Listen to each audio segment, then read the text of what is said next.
Well, greetings and salutations, everybody. Welcome to the best damn movie-related show on the planet, the John Campea Show, coming to you from right here on my YouTube channel. I am, of course, your host, John Campea, and it is an awesome honor and privilege, as it is every day, to have you, our international friends, gather around as we talk about our favorite things in the world, movies and movie news, streaming, television, all sorts of good stuff. And he's back, ladies and gentlemen. He's the one and the only. He's our very own Willy Wonka, Mr. Robert Meyer Burnett. Robert, how you doing today, sir? I am doing great, John. You know, I built a shed. I never built a shed before. I know I built a shed in the backyard. I never done it. I work with Elizabeth, and we built a shed. I feel, you know, if I knew I would feel such a sense of accomplishment, I would have built a shed long ago. Dude, there is something inherently really pathetic about all of us men. There is a thing about us men, and I don't know what it is, but when you really reflect on it, it's sad. When I mow a lawn, I can't help myself but stop like every 20 minutes to look at what I've accomplished. Look how much better this, but holy shit, you build a shed. Man, most men would pull out a lawn chair, sit down with a beer, and just look at the shed that they've built. Look what I built. I mean, that's just something we as men do, I think. Well, nowadays we got Instagram, so I can be like, look at me. Look what I have wrought. Behold, that is what we do. And behold, guys, we have got a lot of really neat things to talk about here. We're going to be talking about the Muppet Show. The original Muppet Show is returning. We've got some great stuff here from Ian McShane about John Wick. It looks like Nebula is going to be in Thor, Love and Thunder. That and a few things more. And of course, your live questions. But let's get some house cleaning out of the way. First of all, if you are new around here, or if you haven't done so yet, why don't you take a second and click on that subscribe button, become a subscriber to the YouTube channel to keep you up to date on all the things that we've got going on around here. And thank you to all you guys who already are subscribers to the channel. Also, here's how we do the show. We're going to talk about some predetermined setup topics in the first half of the show. And then in the second half of the show, we're going to go and take your live questions. Here's how you get a live question in. Simply go to the tip link that's in the description of this video. You'll see it and you can just click on it there, or you can enter it in manually at streamelements.com/movieblogtv/tip. Once you get there, make sure you fill out your name, that top part, guys, because a lot of guys send in their tips and questions without including their name, and it just comes up as anonymous. And if you give us a great fun topic to talk about, and if you support the show, I want to make sure your name gets a shout out. You'll be getting your comment or question on the show if it's reasonable. And of course, you'll be supporting the show at the same time. And all of us here involved at the John Campea Show, thank you guys very, very much for your support. Okay, guys. Let's get into some topics here today, shall we? And the first off the top here is this. All of us, when we look back on our childhoods, we have a couple of properties that just bring joy to our heart, and we remember being this wee little folks and watching them. One of them to me I was still a little bit too young when the show first started, but that I remember watching, whether it was in rerun or whatever, very joyously, was the Muppet Show. I love the original Muppet Show. Now, I've liked a lot of the Muppet stuff that we have gotten in the years since, but the original Muppet Show, there was something just beautiful and magic about it. Well, Disney Plus has now announced that they are bringing all five seasons of the original Muppet Show run, including seasons 4 and 5, which have never been available on home video before, are all coming to Disney Plus. Now, this is from the folks over at Deadline who write, all 5 seasons of the Muppet Show are heading to Disney Plus. In addition to the first 3 seasons of the iconic series, seasons 4 and 5, which have, as we just said, which have never previously been released on home entertainment, will begin streaming in a month.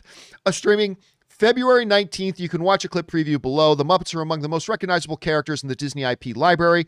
The Muppet Show joins the Disney Plus Muppets collection, including movies, shorts, hit series, blah, blah, blah, all that sorts of good stuff.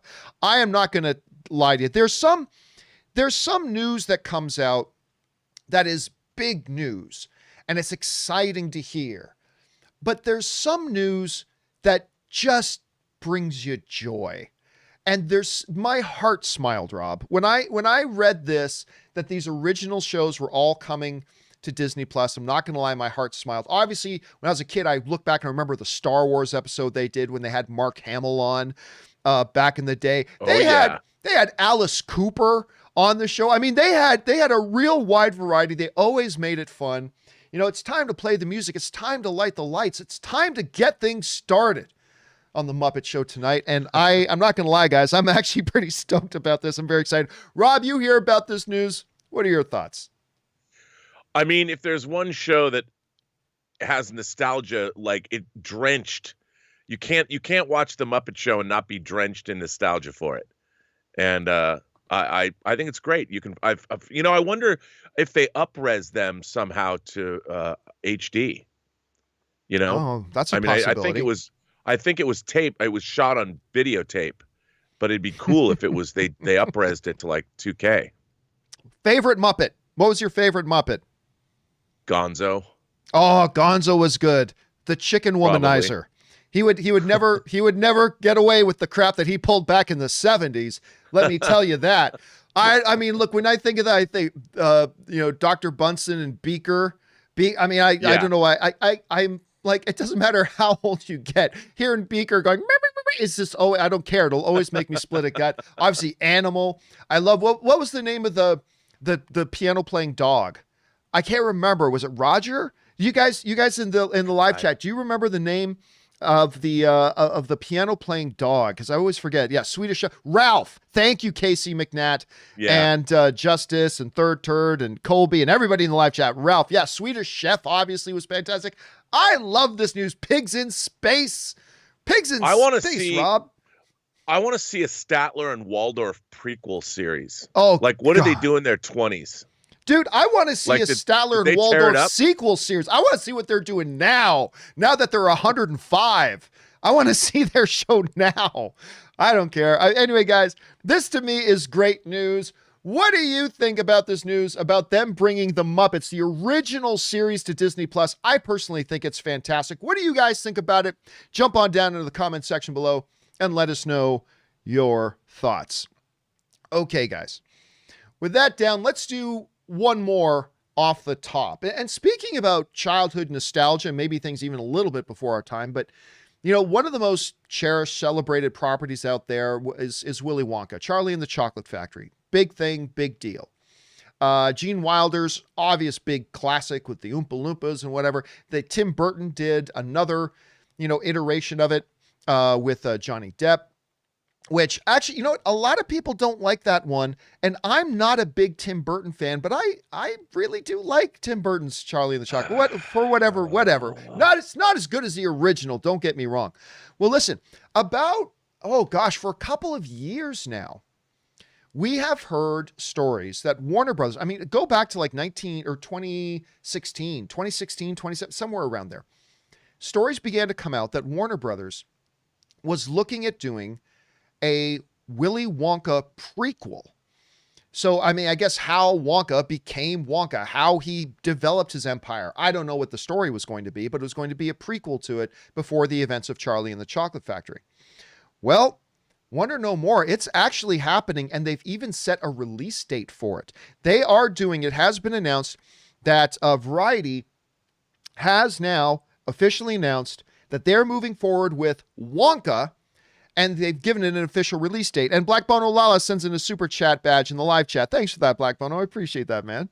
Anyway, this is what the folks over at Variety have to say about this. Warner Brothers is returning to a world of pure imagination, forging ahead with plans for a Charlie and the Chocolate Factory prequel, newly titled Wonka. The project has been in development for years, but recently started to pick up steam again. The studio hopes to begin casting the film soon with the goal of releasing it theatrically on March 17th, 2020. Now, Harry Potter and Paddington and many, many other big successful movie producer, David Heyman, is going to be producing it. And what's really exciting about this is that, what's his name? Is missing his name. Not Rich, Saturday Night Live, American Pickles, based on Paul King. That's it. Paul King, the dude who directed the two Paddington movies. And listen, and S-Beam sends in a super chat badge in the live chat. Thanks, S-Beam. If you have not seen the two Paddington movies, I know they look silly. I know they look childish, but they're awesome. Rob, I still remember me and John Schnepp went to go see a press screening of it. We thought, yeah, we'll watch it. It's obviously not going to be for us, not going to be very good. And we both came out and like, holy shit, Paddington is the man. Like, Paddington is so good. Paddington 2 is almost better. You got it. So we've got the producers and that all with it. It's Rob, look, I know there's going to be some people that are going to roll their eyes at the idea of a Wonka prequel. Understandably so. But when you look at who is producing and you look at who is screenwriting and you look at who is directing, it's kind of an exciting mix of people behind the scene. Now, whether that means this is a good idea or not, I'm not really sure, but I'm up for it. You know, if it's good, great. If it sucks, oh well, it doesn't affect the original or my enjoyment of it. But anyway, Rob, you hear about this news. Warner Brothers is moving forward. They got a 2023 release date set, just exactly about almost exactly 2 years from now and a little bit. What are your thoughts on this? Okay. I grew up loving Roald Dahl. I read Danny the Champion of the World, James and the Giant Peach. I loved the two Charlie and the Chocolate Factory. Well, it's Charlie and the Chocolate Factory and Charlie and the Great Glass Elevator. I love those books. I must have read them each 6 times. I really didn't like Tim Burton's yeah, you're Willy not alone. Wonka. You're not alone. And I'll tell you why. Because Willy Wonka was always ahead of everybody. He knew what was up. That guy was the ultimate baller. He could tell what was happening. And I just didn't like him. I didn't like Johnny Depp turned into sort of this. He had issues, man. He had issues. Willy Wonka doesn't have issues. You know, and the original Willy Wonka movie, I didn't love it as much as the book, but I still loved it. And Gene Wilder, you know, the way he was testing these kids and allowed them each to screw up their own lives. Like he was like, you know what? Here's all the opportunity in the world. We'll see what you're going to do with it. And it was Charlie Bucket who stepped up and was a good boy and inherited the throne, you know, and I love that. And I love Gene Wilder's portrayal. So I want to see how the Gene Wilder Willy Wonka came to be. And I hope they go that direction, not the other way. The psycho weirdo that Johnny Depp played. But is it a Tim Burton movie if he doesn't have Johnny Depp with some really messed up issues? I mean, isn't that like every Tim Burton with Johnny Depp movie? I mean, it's probably, I get, but with that said, I mean, clearly this is not Tim Burton who's going to be doing this. I know. This is a very different production team behind it, a very different director. You hear about the people involved. Does that mitigate your apprehension at all when you hear about who's actually involved in making this? You know, look, I want every movie to be good. You know, that's my baseline. It's like I want it to be, movies are so hard to make. They're so hard to get made at the studio. And obviously this is a passion project for the producer, so I hope it's great. But do we really need this movie? Like, of all the movies they could make, why doesn't somebody make Charlie and the Great Glass Elevator with aliens and a orbiting space hotel? That's what I want. Where's Charlie and the Great Glass Elevator? Make that movie. You've got the book to base it on. Well. Oh, well. Question is, guys, what do you think about this? Warner Brothers is moving forward with it. Whether it's a necessary thing or not, up for question. I personally think the people behind it is what makes it exciting. But, you know, there's a lot of things to be apprehensive about, too. What do you guys think about this? Jump down into the comment section below and let us know your thoughts. And by the way, special thanks to King Sound for Life in the live chat, who sends in a super chat badge in the live chat. Thank you so much for that, man. All right, guys, with that down, let's get into our main topics today. And how do we select our main topics here on the John Campea Show? Well, it's really rather simple. You see, you guys come up with our main topics. Whenever you come across a big story or issue that you think should be a main topic on the John Campea Show, simply go anytime 24/7 over to www.thejohncampeashow.com/contact. Once you guys get there, you're going to see a form. Fill it out with your topic or question. It's totally free. Hit submit, and then maybe, just maybe, you might see your submission featured as a main topic here on the John Campea Show. With that down, let's get into main topic number 1. And our first main topic today gets submitted to us by Brent G. And Brent G writes, did you see Karen Gillan said said herself on her own Instagram that she will be appearing in Thor 4. How huge of a role do you think Guardians of the Galaxy will play in this upcoming Thor movie now that we know this new information? All right. Thanks a lot for sending that in, man. And yeah, this was actually kind of exciting. Karen Gillan, who of course plays Nebula in Guardians of the Galaxy and in the MCU, she's also, of course, in the Jumanji movies with Dwayne "The Rock" Johnson and Hart.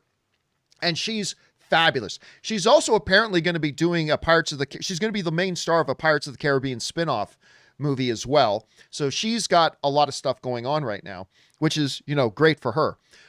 Look, what we've known for sure already is that Chris Pratt as Star-Lord is going to be in Thor: Love and Thunder. We've known that already for a while. We've known that Vin Diesel will be appearing probably as the voice of Groot because he's confirmed that himself. And he also said there might be one or two other Guardians of the Galaxy in this as well. Well, it looks like one of those is definitely going to be Karen Gillan, because here's what she said herself. She put this out on Instagram, and in the video she said this. The Scottish actor, this comes to us from Digital Spy, the Scottish actor whose character Nebula was introduced in the Marvel Cinematic Universe back in 2014, recently revealed on social media that she had touched down in Sydney. That just so happens to be where they're shooting Thor: Love and Thunder. Anyway, touched down in Sydney, Australia. One fan wrote in suggesting that Gillian was wearing a wig in preparation for a role, to which she tellingly replied, "I'm not wearing a wig. This is the real deal. This is my hair. I cut it the other day in preparation for Nebula so that we don't have to get so much hair into the bald cap because I have so much hair. It's unbelievable. It's just so thick." Now, whether or not she just intentionally there spilled the beans is up, but I mean, it's clear. She's gone over to Australia. She's cutting her hair in preparation for Nebula. James Gunn is not ready to start shooting Guardians of the Galaxy 3 quite yet, so we know it's not for that. So it's pretty clear here, although she didn't directly say, "I am doing this for Thor: Love and Thunder," it's pretty clear what's happening, so we're seeing her in there. Rob, Nebula went from being a minor secondary character in Guardians of the Galaxy and in the MCU as a whole, but in Endgame, they really elevated that character and used her. And I mean, some people say that Nebula is kind of like the MVP, maybe. A lot of people thought she was like one of the highlight characters, if not the highlight character in Endgame. They really elevated that character a lot, and a lot of people got on board with the character on that point. And by the way, Glenmore sends in a super chat badge in the live chat. Thank you, Glenmore. And so it's not really surprising now at this point that we see her kind of making her way back and appearing in another prominent film in Thor: Love and Thunder. Listen, I love her. I think she's great. I've grown to really like this character a lot. They've done a lot to develop her over the films that she's appeared in. So to me, this is good news. Keep bringing more and more goodness into Thor: Love and Thunder. I love it. Rob, you hear about this. What are your thoughts? Well, she's dreamy. I love her. And I like Nebula too. But no, and Nebula, great hot toy. I think that this is fantastic news. The more that she gets to do, the better off I think that anything is. So bring her on. I think, look, I was hoping that the next movie would be called, Thor and the Asgardians of the Galaxy or something. But, I'm glad to see you have to acknowledge the fact that Thor took off with them, and I loved it. So bring them on. I want to see all the Guardians, but maybe Nebula, is going to go along for the ride. I'd love to see Thor and Nebula team up to go do something. I think it'd be great. Do you think there is any danger possibly of, obviously Chris Pratt's going to be there. We're going to have Groot. Now we know Nebula's going to be there. Do you think they're running the risk of this being looked at more as a Guardians of the Galaxy movie if you're bringing this many in, or do you think they're going to balance that out no problem? No, I think that it'll just be kind of at the beginning, and they'll part ways. They've got to make a joke about how Thor and Star-Lord got back into shape together or something, and that's why Chris Hemsworth has got the bod back. They've got to do that.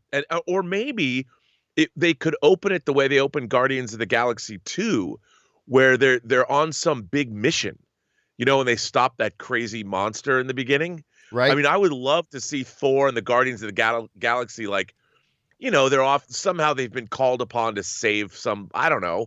And there's some awesome, like the beginning of Ragnarok when you had Surtur and the whole scene with Thor and Surtur, it'd be great to see the Guardians and Thor like do something together, some big job. Maybe they pull a heist. I don't know, but and that would be it. Like Thor and the Guardians would part ways then. And by the way, to see something like that.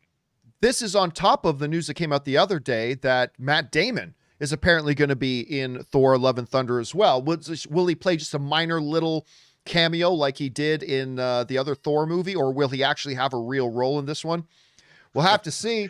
He's part of a traveling company of players that put on plays across the galaxy about what Asgard used to be like. Wouldn't that be funny? All right, guys, question is, what do you think about this news that we are, it looks like, going to be getting Nebula in Thor: Love and Thunder? I think this sounds great. I've got all the faith in the world that Taika Waititi is going to know how to balance these characters out. Question is, though, what do you guys think about that? Jump down into the comment section below and let us know your thoughts. Okay, guys. With that down, let's move into our second and final main topic today. And our second and final main topic today gets submitted to us by Famed M, who writes, "Greetings, John. I think the John Wick films are the greatest action movies of all time. Such a great character and a great world that they created for him to be in. I just read that Ian McShane is saying that they are going to make John Wick 4 and John Wick 5 both this year. Well, maybe he said that. We'll get to that in a second. Is that even possible to shoot two movies in the same year? What do you think of this strategy? Thank you for the daily show to get us through this pandemic." All right. Thank you so much for sending that in, Famed. I appreciate that. And yeah, John Wick. Listen, I don't know that I would call John Wick the greatest action series of all time. I'm not sure about that, but I do know it's awesome. And I do know I completely love it. John Wick 2, to me, wasn't quite as good as John Wick 1. John Wick 3 just skyrocketed. I love John Wick 3. I ate up that movie, so I've watched it like 7 times. I can't get enough of it. And of course, it ends with a very, very solid promise that we are to get a John Wick 4. Well, now, when? Well, Ian McShane seems to have some ideas of this. Of course, Winston from the series himself, he was being interviewed and he said the following: "Keanu Reeves and I exchanged New Year's greetings and said, 'Hope to see you this year. I know the script is being written and they're hoping to do it this year. I know they announced they were going to do John Wick 4 and 5 together, but who knows? The studios announce all sorts of things. No doubt at some point this year, we're going to do 4. All right, so there's a couple of interesting things mixed in here for us to kind of look at and maybe analyze. Number one, he thinks for sure, at least according to Ian McShane, he says, for sure we're going to shoot John Wick 4 this year. I feel pretty sure that we're going to shoot John Wick 4. But he had also mentioned in there that he had heard that they were going to do 4 and 5 back to back, which would be something they have not done in the John Wick franchise yet, shooting the film simultaneously at the same time, shooting them back to back, get them both done. Now, I don't think we can take what Ian McShane said as any sort of definitive proof that they're going to do 4 and 5 together. I think it sounds like that's a possibility. They're definitely doing 4. His words make it sound like doing 5 at the same time is a possibility. The question comes, is it even possible to shoot 2 movies in the same year? And the absolute answer to that is absolutely you can. It's been done before. They've done it before. You can do it, and you can do it fairly easy because really, once all the hard work of the pre-production is done, and that's a long process. But once all the pre-production is done, Rob, a lot of movies can shoot in 8 weeks, 10 weeks, 12 weeks. Like the actual shooting for a lot of films doesn't actually take all that long because they want to shoot as efficiently as possible because the longer you shoot, the more expensive it is. And they like to save as much money as they can. Then comes the long post, but you absolutely can. And Rob, you and I have talked previously about some of the advantages of shooting 2 sequels back to back at the same time. There's administrative advantages. There's tons of logistical advantages. You don't have to build a set, tear it down, come back to it in a year, go through the whole process of rebuilding those sets again. You can book actors and crew times, and you can book them for a certain amount of time. It becomes easier to do that. It saves you time. It saves you money. You can shoot 2 movies back to back a lot faster than you can just shoot 2 individual films. So there are advantages, a lot of them. And I think they know the audience is there. Look, Rob, unlike some franchises, which we see the box office results and interest kind of decline over time, the John Wick franchise just keeps getting bigger and bigger and bigger and a bigger and bigger fan response. I think after 3 films, they can safely say, yeah, we got 2 more in this franchise. If so, why not save the time and save the money and just shoot them both back to back? Now, McShane doesn't sound like he's convinced they're going to do 4 and 5 back to back, but it's a possibility. Rob, let me ask you this. You're a studio exec over at Lionsgate. Do you pull the trigger and try to do 4 and 5 both back to back in the same year? Is that what you do? What are the advantages and disadvantages? Well, I mean, when you're shooting it all at once, you like, for instance, some of the sets will be the same. You just shoot it all at one time, like it's one big movie. They've done it. That's like what they did with Lord of the Rings, so that when you stop and start, you have to go back and get the same sets back, like the Continental, whatever, the hotel. If you're going to shoot a bunch of scenes in there, you shoot all the scenes for 2 movies, and then you amortize your costs. You should be able to make both movies for the price of a movie and a half, really. Unless, whatever the salaries are, if people are getting paid for 2 movies or something, which they are. But I mean, I think it's the way to go. I wish all sequels were done that way. Like when The Matrix Reloaded and Matrix Revolutions were both kind of shot at the same time. And I think it's a great way to go. Now, what do you think about the idea? Do you think they can get things moving this quickly? Like, because obviously Keanu Reeves has been in like the hottest name really for a while now. I think we're in the waning days of him being the hottest name in the world right now, but he's still really hot right now. Do you think it becomes important to try to capitalize on the fact that, listen, Keanu Reeves is still a big name right now. The John Wick franchise is still hot right now. Do you think it becomes important to try to do these as soon as possible, take advantage of that? Or do you think right now there's really no need to rush it? Like, what are your thoughts on that? Well, I'll bet they spent the last year honing these scripts. I'll bet they have 2 really good, a great finale. It's like when they would do the last Twilight film, they broke it into 2, or Hunger Games, Mockingjay, parts 1 and 2. I think they probably have a really great story lined up. And they've really honed the scripts over the last year because of COVID, and they're raring to go. And I think Lionsgate needs these kinds of the John Wick films were not that expensive and did really, really well worldwide. And I think they're eager. They probably will release them 6 months apart. And I think it's a good thing. And I think I'll bet you the scripts kick ass. I have no reason to doubt that. No reason to doubt that at all. All right. The question is, guys, what do you guys think about this? Do you think they'll actually get moving and start shooting that this year, which means we could have a John Wick 4 in theaters in 2022? Do you think they will move ahead and shoot both of them back to back? Ian McShane didn't sound sure, but it sounds like he thought that's a possibility. What do you think are the advantages and disadvantages? Jump down into the comment section below and let us know your thoughts. All right, guys. With that down and out of the way, we're going to get ready to move into taking your live comments and questions. We got a whole ton of them lined up to take. But before we get into that, it's plug time. You guys know that I spent a good part of a year making a documentary about movie trailers called Movie Trailers, A Love Story. And I would like to, for some of you, a lot of you guys have seen it already, but for those of you who haven't, I'd like to share with you right now the trailer for Movie Trailers, A Love Story, just in case you haven't seen it so far. So let's jump on over there and let you guys check that out.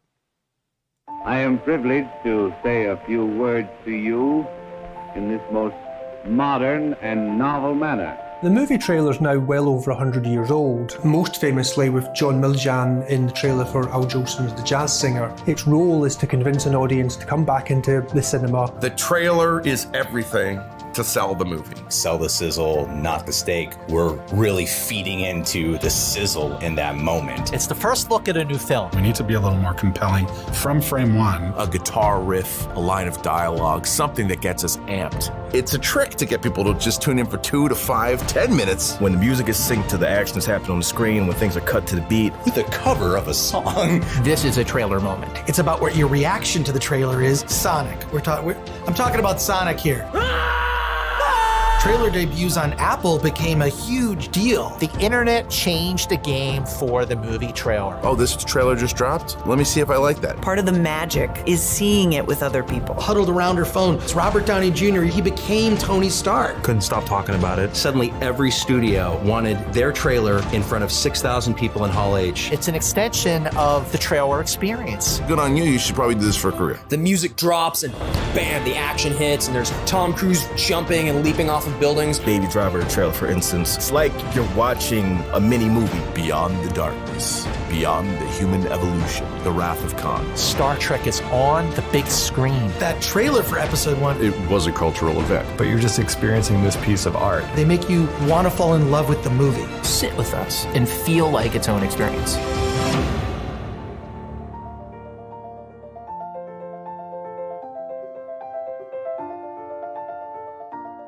All right, guys, that's, of course, the trailer for my movie. Movie Trailers, A Love Story. It is available now worldwide. You can go watch it whatever country you live in, regardless of where you live. You can go and check it out at vimeo.com/on-demand/movie trailers. However, if you happen to live in the US or the UK, you have another option of also being able to watch it on Amazon. Simply go on over to Amazon and search for Movie Trailers, A Love Story. And a big, deep thank you to all of you guys who've already gone and watched it and left feedback and rated it and all that kind of stuff. The response has been fantastic.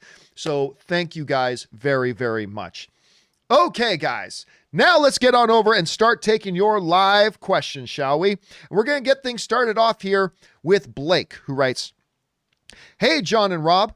I watched There Will Be Blood for the first time recently. Awesome movie. Wow. Now that's acting. That movie is crazy. I'm also pretty sure the trickster is behind the events in WandaVision.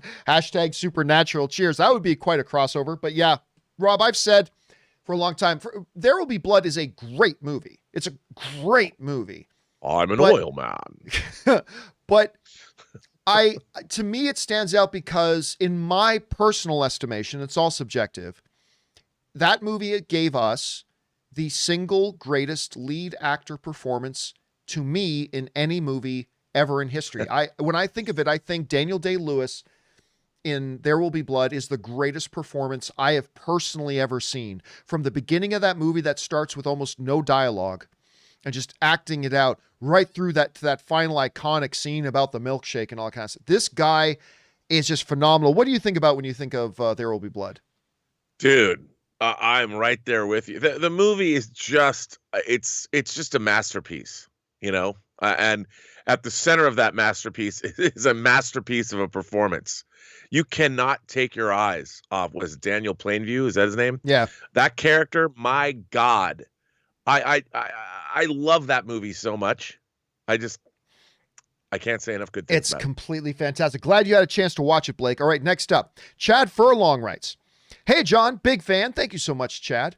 Wonder Woman 84 could have been written so that Lord was the only one who needed to recant his wish for anyone who wished off of him to have their wishes nullified. He was the stone, after all. Cleans up the final act a lot, I think. I mean, yes, they could have done that. It would have fixed a big, big narrative problem with the movie if they had said that.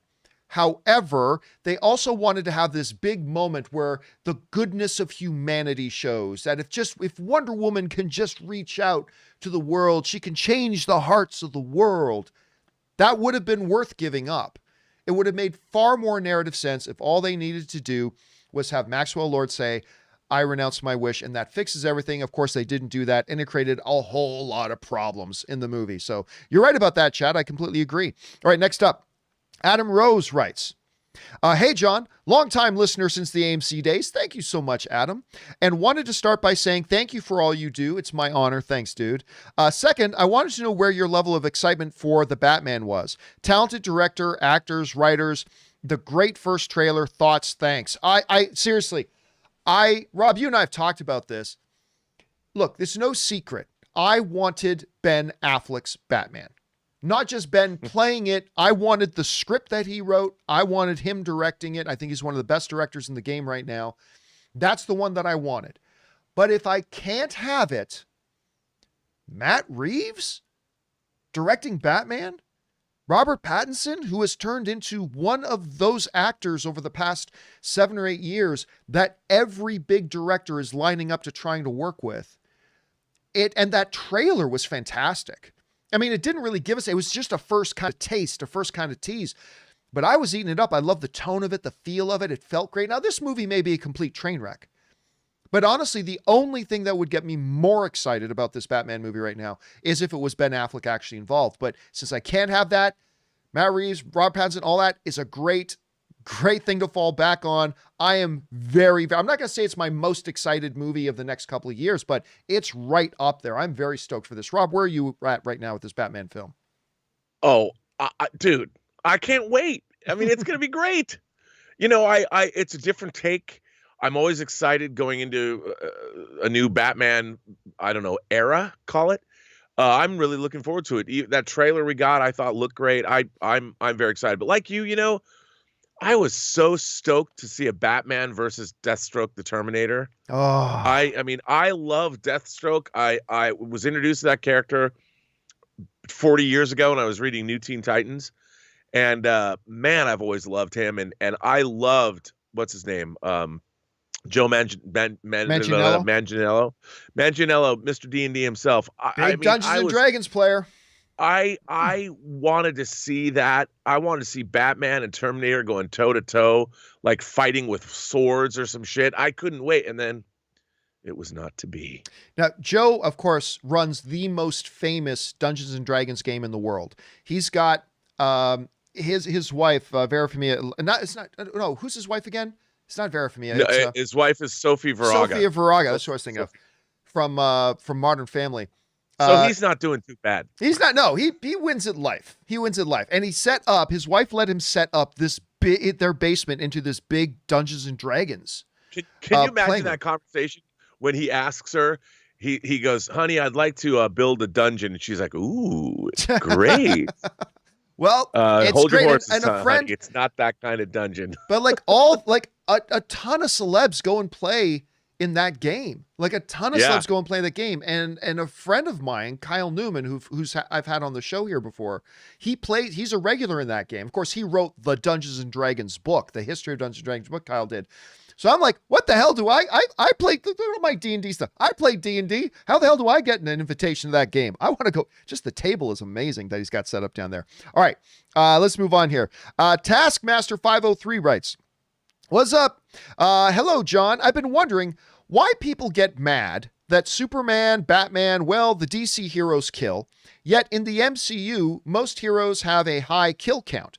My question is, why are the MCU heroes forgiven for killing, but not the DCEU ones? Love the show. Thank you so much. And like, yeah, just the beginning, the opening scene with I think it's, I can't remember which character specifically it was that did that one thing. But at any rate, when you look at the opening scene of Civil War, right? Almost every one of the heroes there kill somebody. Like they all kill somebody. Like they kill a lot of people. Iron Man kills a lot of people. Iron Man kills a lot of people. Black Widow kills, they all kill people. Nobody blinks an eye. The reason, and I disagree with them, but the reason that some people have objections and make a bit of a stink out of the fact that, you know, Superman killed Zod and that Batman has killed people on the screen is that there are comic iterations of those characters that at times in their history express a very strong and firm moral ethic that they will not kill, period. Right? There have been times in the comics that Superman does kill, time in the comic books that Batman does kill, but there have also been times in iterations and eras, long ones too, where those characters have said, it is a part of my nature that I will not kill under any circumstances, right? Iron Man has never done that. To the best of my knowledge, Iron Man has never done that. Black Widow has never said that in the comics, so it's not a part of their character. Now, to me, again, Rob, you got to make a distinction between the comic book pages and the big screen.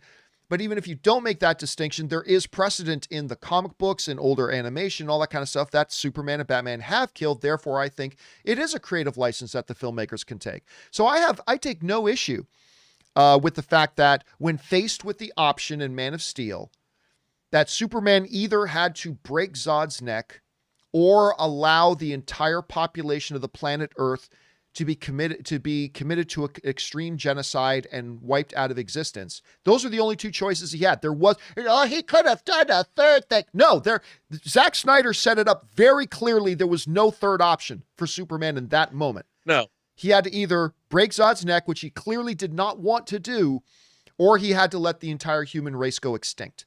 And he chose a hard choice. He broke his neck, and then he cried out in anguish and anger that he did it. You know, he's also made the decision that this Batman, under certain circumstances, will kill. Nobody had problems with Tim Burton's Batman killing people. Nobody brought up a problem when Christopher Nolan's Batman killed people, and he did. But but that's why there's a difference, because in the comics with a lot of these MCU characters, there was never a moral line being drawn saying, I'll never kill. Whereas there are iterations of those characters in the DC comics where they do say they have that moral line. And so understandably, some people have an issue with that. Rob, how do you break that down? Well, you know, in the Marvel Cinematic Universe, that takes place in the real world where there's real people and spies and bad guys and people die. Whereas the DC movies take place in a fantasy world. That's how I can describe it.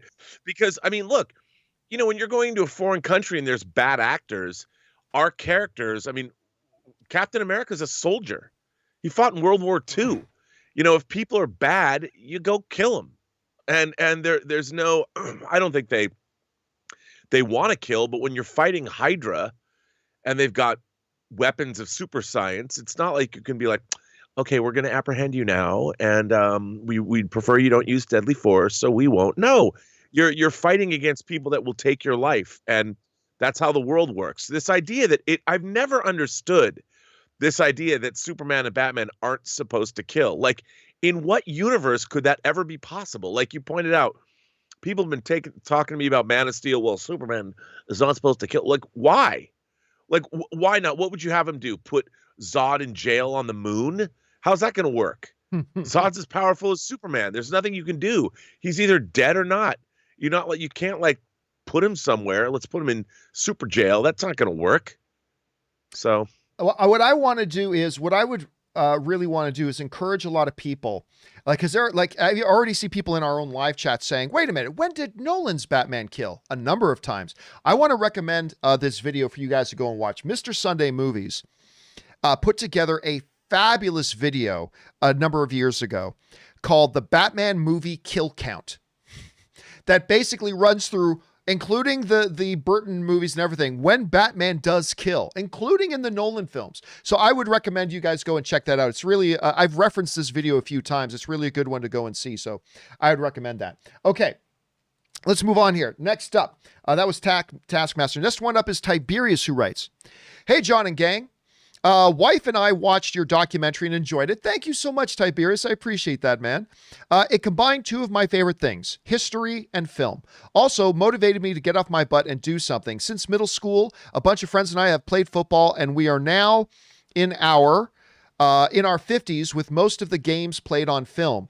For years, I've kicked around putting all of the footage together with some player interviews and music and making a movie out of our shared experiences.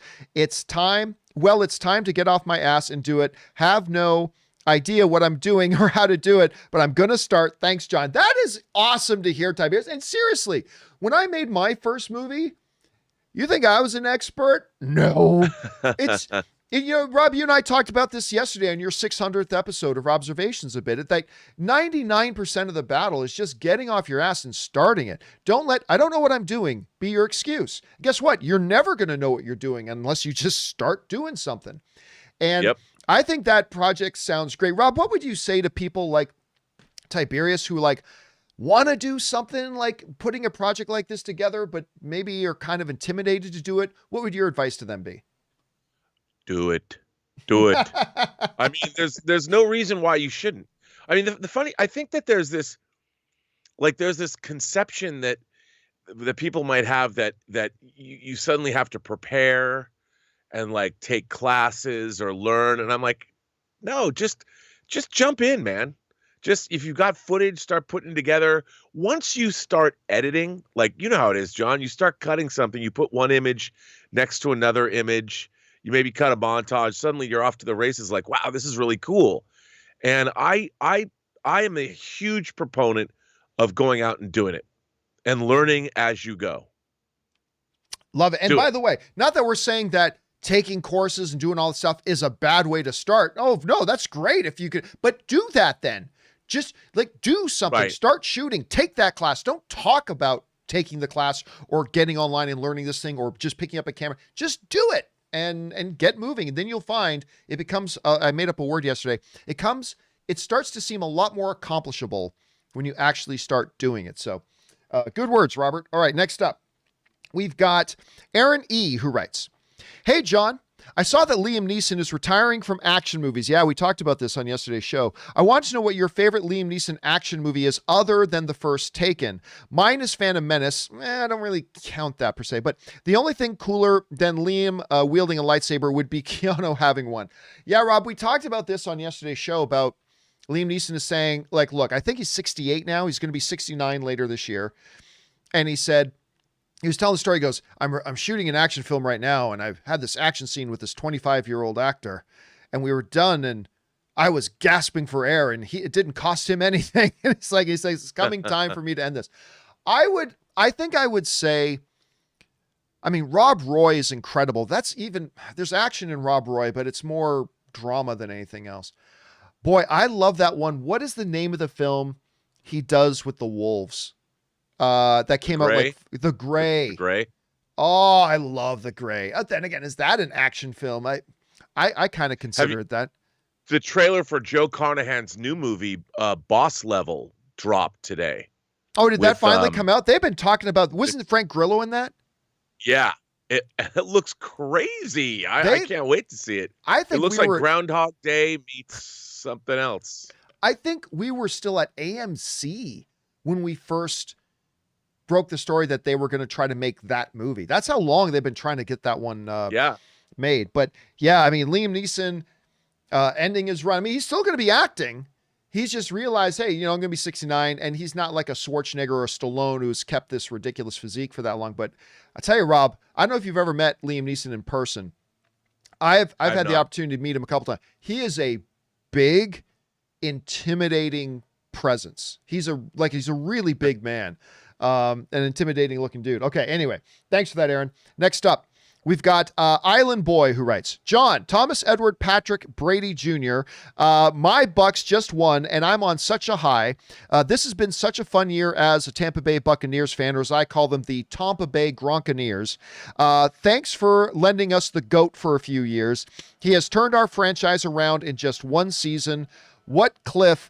Saints fans suck it." Well, no, hey, Saints are great, and watching Tom Brady and Drew Brees, two of the greatest quarterbacks to ever play the game. And when it comes to the record books, it's Tom Brady and Drew Brees. Their numbers are like so crazy watching them play. But Rob, I was telling this on the show the other day. Put this in perspective. The third most NFL playoff wins in quarterback history is 14. And that is a tie between Terry Bradshaw, Peyton Manning, and John Elway. All right, at 14 NFL playoff wins. The second most playoff wins in NFL history is 16 by Joe Montana. 16 by the great Joe Montana. So third place is 14. Second place, Joe Montana, is 16. Tom Brady, after his win against the Saints this weekend, now has double the amount of playoff wins that Joe Montana has at 32. 32 playoff wins. He's taken his team to the Final Four 14 times.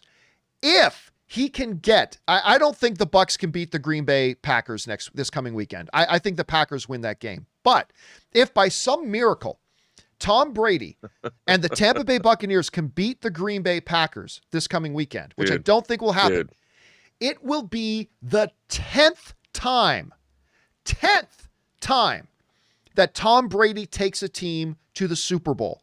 As great as Aaron Rodgers is, Aaron Rodgers had an MVP year. He's going to win the MVP this year. As great as Aaron Rodgers is, you know how many times Aaron Rodgers has taken his team to the Super Bowl? Once. The great Aaron Rodgers has taken his team to the Super Bowl one time. Tom Brady, if they do it this year, will be the 10th time he's taken a team to the Super Bowl. It's crazy. It's absolutely ridiculous what this Tom Brady did. And he's 43. He's 43. And he's taken his NFL team to the Final Four. Let me ask you a question. Do you think if he does, he's going to retire for good? No, he said he wants to play till he's 45. I think he should retire. I mean, look, if for whatever they're not going to win the Super Bowl this year. If by some miracle they get by the Green Bay Packers, the Chiefs are going to win. Then they're going to run into the Chiefs and if they have a healthy, QB there in the Chiefs. I mean, he had a little bit of a concussion this weekend, but if for whatever reason they win the Super Bowl this year, what do you got left to do? You're going to have 7 rings, 10 Super Bowl appearances, 3 MVPs. You've now won with 2 different teams. What else is there to do? In a single season, too. Yeah. Unless, I was just going to say, unless he just loves the game. If you just love the game and you just want to keep playing, then you go ahead and play. But anyway, sorry. I sorry, guys. When I get talking sports, I can run on. I know a lot of you guys don't like hearing me talk about sports, but there you go. All right, next up, Ringo. 1 of 19. Just kidding. John, welcome to Riverside. Thank you so much. That's where the house is that I'm moving to, is Riverside, California. Now that you live here, will you be going to AMC 16 or Tyler, or maybe checking out the Regal at the Riverside Plaza? I go to a lot of movies at the AMC 16, or sorry, at the AMC Tyler Galleria, because Anne's family lives out there, so we spend a lot of weekends. We've always spent a lot of weekends, like probably 3 weekends per month we spend out in that area. And so I do go to a lot of movies, Ann and I go to a lot of movies at the AMC Tyler Galleria. It's a great little movie theater. I really enjoy it. And since I will have my AMC A-list card, I will spend a lot more time at that theater than I will at the Regal. But let's get the theaters back up and open first, shall we? But yeah, I'm really looking forward to moving out there. We move, Rob, 10 days from today. 10 days from today, Ann and I move into our first house. I'm very excited about it. Thanks for that, Rigo. All right, next up, Loverboy writes, let's take a break from movies and let's talk some hoops, John. Do you see anybody stopping the Lakers from winning the championship again this year? I think they repeat, but the Nets, if Kyrie gets his shit together, Clippers and maybe Philly or Portland have a chance. Clippers do not have the mental strength to get to the NBA Finals. I love the Clippers. They simply do not. They mentally fell apart that last year. They showed they are a mentally fragile team. And then they got rid of the mentally strongest part of their team in their coach. So I didn't understand that whatsoever. I honestly, even if Kyrie doesn't, get his act together, I don't see how. I mean, right, it's too early to call, but the Nets are winning the title this year. I mean, if Kyrie gets his crap together, you've got 2 former MVPs and a guy and a third guy who's an MVP contender. There's never been that lineup. Like, not even when LeBron went to Miami, you had like 3 all-stars, but you didn't have currently any one of those 3 guys on that team could win MVP of the league. You will have that in the Nets. And it's going to be, but now we just got to see if they can gel. If they can gel will be the big thing. But I would love to see the Lakers win again. I'd love to see LeBron get another ring, but we'll see what happens. All right. Thanks, Loverboy. Next up, Grand Admiral Cherokee writes, when we see Thrawn in live action, do you think he'll be more akin to Star Wars Rebels Thrawn or the Thrawn from the novels? Which do you think we are more likely to see? That has been the billion-dollar question, Rob. You and I have talked about this. Because Grand Admiral Thrawn, there are 2 different versions of him right now in canon. We have Star Wars Rebel Thrawn, who is canon, and he is very much an antagonist. He's very much a villain. A brilliant, sophisticated, intelligent, but villain, clearly a villain. When you watch Rebels, yeah, this is a bad guy. This is clearly a bad guy. But when you read the recent 3 Thrawn novels that are also canon and they reference the events in Rebels, it's a totally different story. He's still super intelligent. He's still suave and all that stuff, but he is clearly he's the hero of the books. He is clearly a decent individual. He has a sense of honor and a sense of right and wrong, and always tries to lean towards the right. They are 2 different iterations of Thrawn that are both in the same reality. And it's going to be very interesting, Rob, once they get rolling with Ahsoka, or whether it's going to be Rangers of the New Republic or whatever. It's going to be very interesting to see, what are they going to do with Thrawn? Will he be the truly villainous one we saw in Rebels? Will he be more of an anti-hero that we see in the novels? It's a good question. Which way do you think they're going to go with that? Well, I like him as an anti-hero. You know, so do I. Because remember, you know, somebody sent me a quote of his when he's talking about, like, he's there to sort of watch the Empire for his own, for what, the ascendancy? What's the name of his stuff? I forget what it's called. The Chiss ascendancy. Yeah, the Chiss ascendancy. Like, he's there to check out what's going on, but and preside over what's happening to protect his own interests back home. So I like Thrawn as an anti-hero. You know? I don't think he's a straight up villain at all. I never thought that about him. It'll be interesting to see how they're going to approach him in live action, but I am very excited for it. I kind of prefer the Thrawn we get in the books, to be honest with you, in the new books. I do too. So we'll see how they carry that out. All right, next up, we've got Stubble McShave writes, this will never happen, but I would like to see Chris Evans as secret agent, as an undercover agent during the 50s, 60s, and 70s. I think the time travel of Steve opens up possibilities, but as I said, it'll never happen. Yeah, one of the reasons I think that won't happen is because Marvel tried doing Agent Carter. Now, granted, Agent Carter isn't Captain America, but they tried to do that show set in that era, the 50s, 60s, and pre that. And even though the first season of Agent Carter, Rob, I don't know if you ever watched it, but I thought the first season of Agent Carter was delightful. I really liked it, but it was never able to catch on. Like, just people didn't watch, and maybe that was partly error, stuff like that. So I agree. I don't think they'll do something like that. What do you think the chances of that are, Rob? No, I don't. But I think it would be cool. Like, what if he teamed up with Bond? James Bond in the 60s.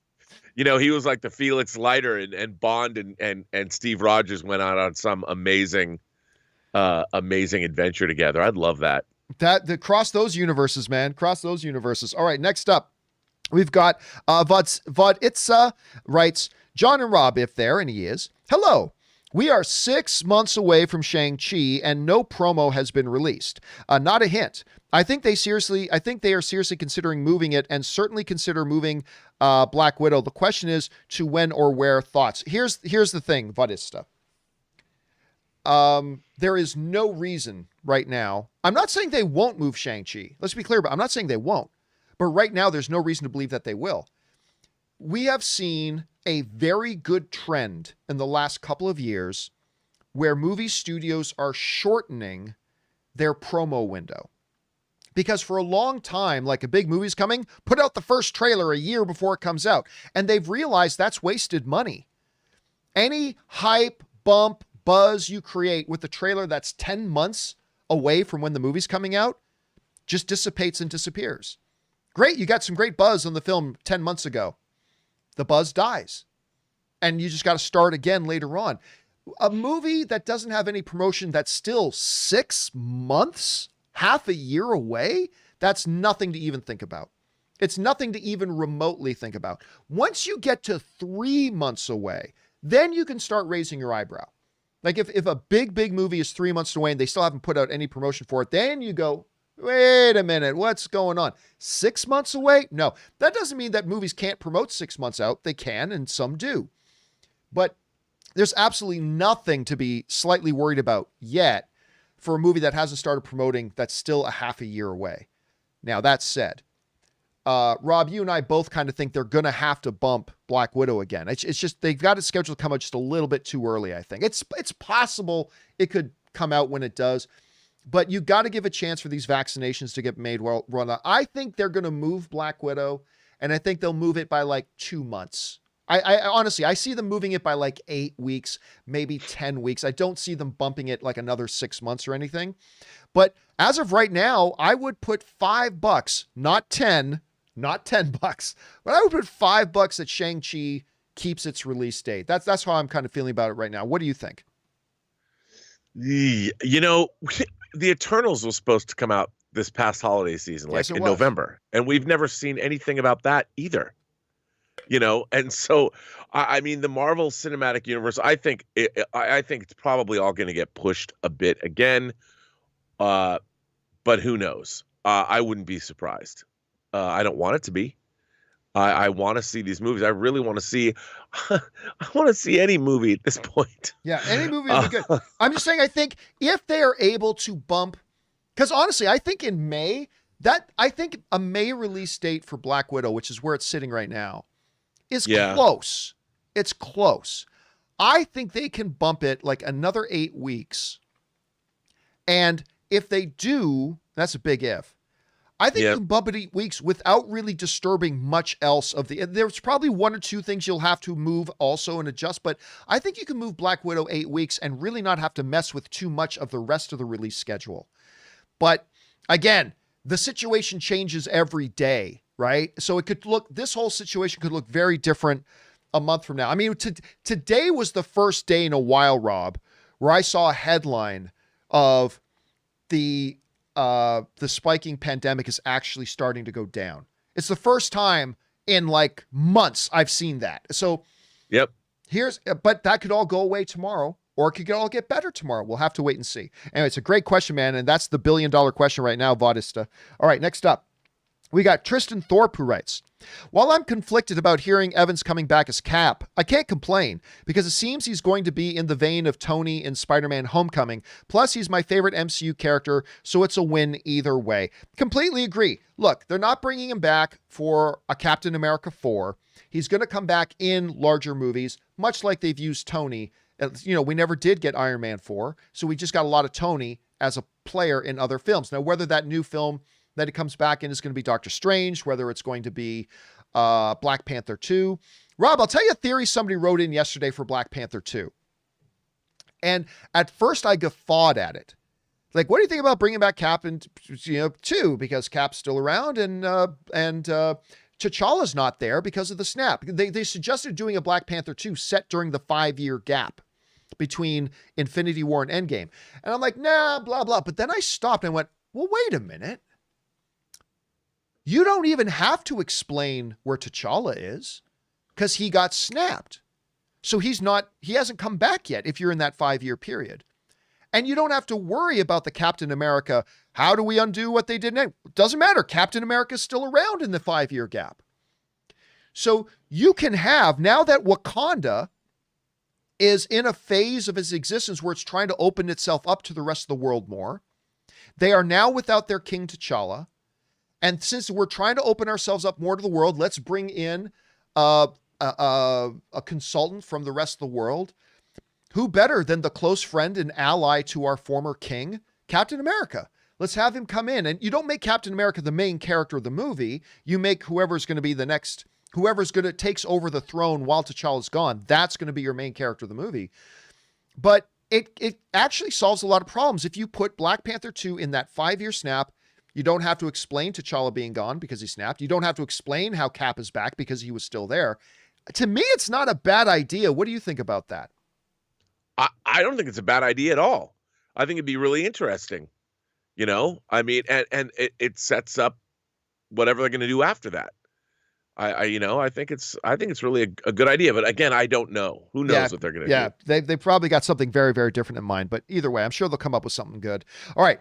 Ismail Y writes, hey, John, Got two WandaVision questions for you. Number one, since you've watched the third episode, do you think it would have been less polarizing if they just released all 3 episodes from the start? 2, over under 50%, Doctor Strange makes an appearance in WandaVision. Well, number one, this isn't polarizing. WandaVision isn't polarizing. There are definitely some people that don't like it, and that's perfectly fine. That's perfectly good. But this isn't like The Last Jedi, where you like had half of the Star Wars fans loved it, half of the Star Wars fans hated it. This isn't like Batman versus Superman. This isn't Batman versus Superman, where half the audience loved it and half the audience hated it. The majority, the very solid majority of the people really like WandaVision. So it's really not all that polarizing. Do I think it would have been better? Do I think the reception would have been even better if they put out the 3rd episode? Maybe, because it's I don't want to give any details away, but the 3rd episode is the episode more that begins, like we see hints in the first 2 episodes of there's something wrong. Something is around the corner. Episode 3 to me is the one that accelerates that turning the corner a little bit. And I think there are some people that WandaVision just wasn't for them, and there's nothing wrong with that, that maybe it would have appealed to them a little bit more had they also seen the 3rd episode at the same time. It's possible. That is a possibility. But yeah, right? It's hard for me to say because I did see them all at the same time. So it's hard for me to know how would I have felt had I not seen all 3. I'm not sure. It's a very good question, man. It's a very valid question. All right, let's move on here. Next up, Ryan Lohner writes, to answer your question on American Gods, season 2 was unfortunately a huge step down. Oh, that's unfortunate to hear. Largely thanks to some insane behind-the-scenes drama, which other things led to Gillian Anderson quitting. It would actually make a good disaster artist type of film. I did not know that. Rob, it came up on the show the other day, was American Gods. I said, I saw season 1, and I really liked season 1. But I did too.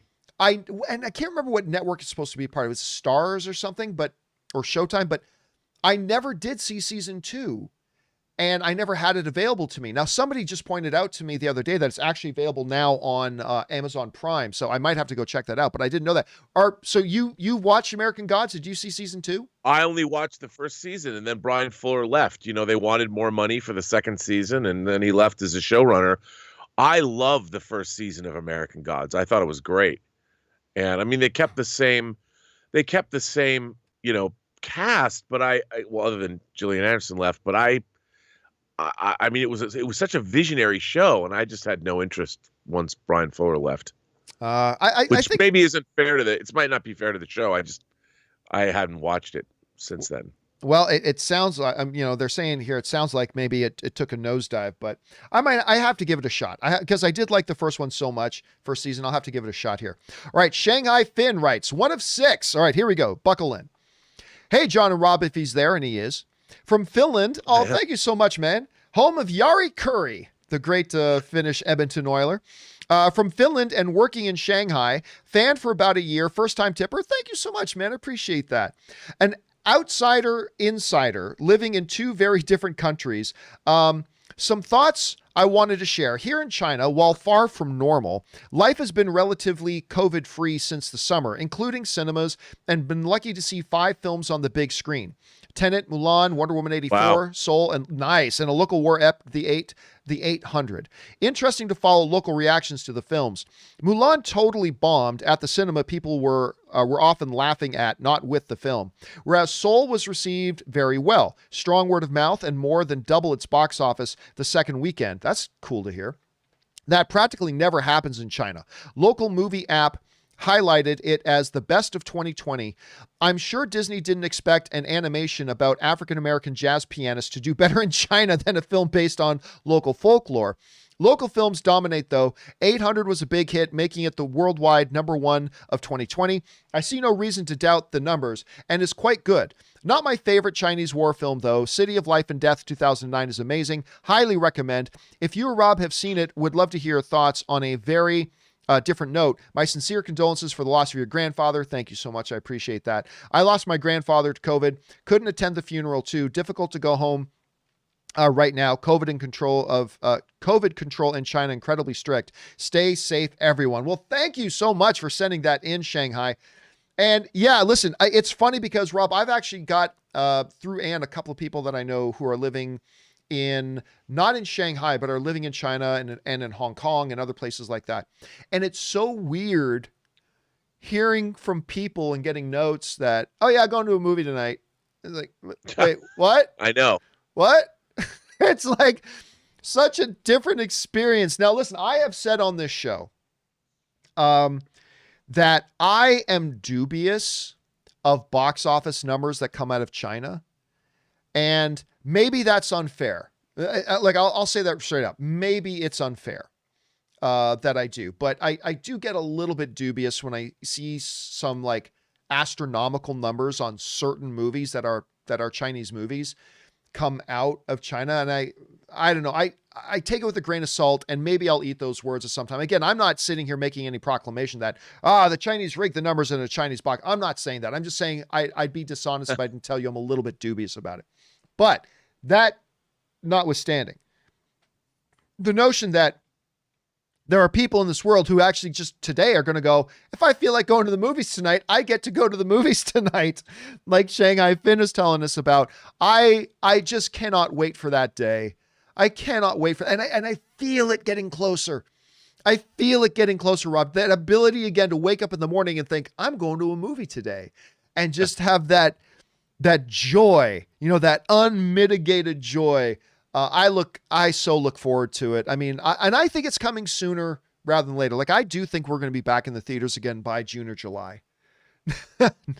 Now, I also said, I think we'll be back in the theaters by June and July in March of last year. and look how that turned out. But I feel good about this. I feel like June or July we'll be back in theaters. You think it's going to be closer to September, October, right? That's what you said the other day, I think. I just don't see it happening, man.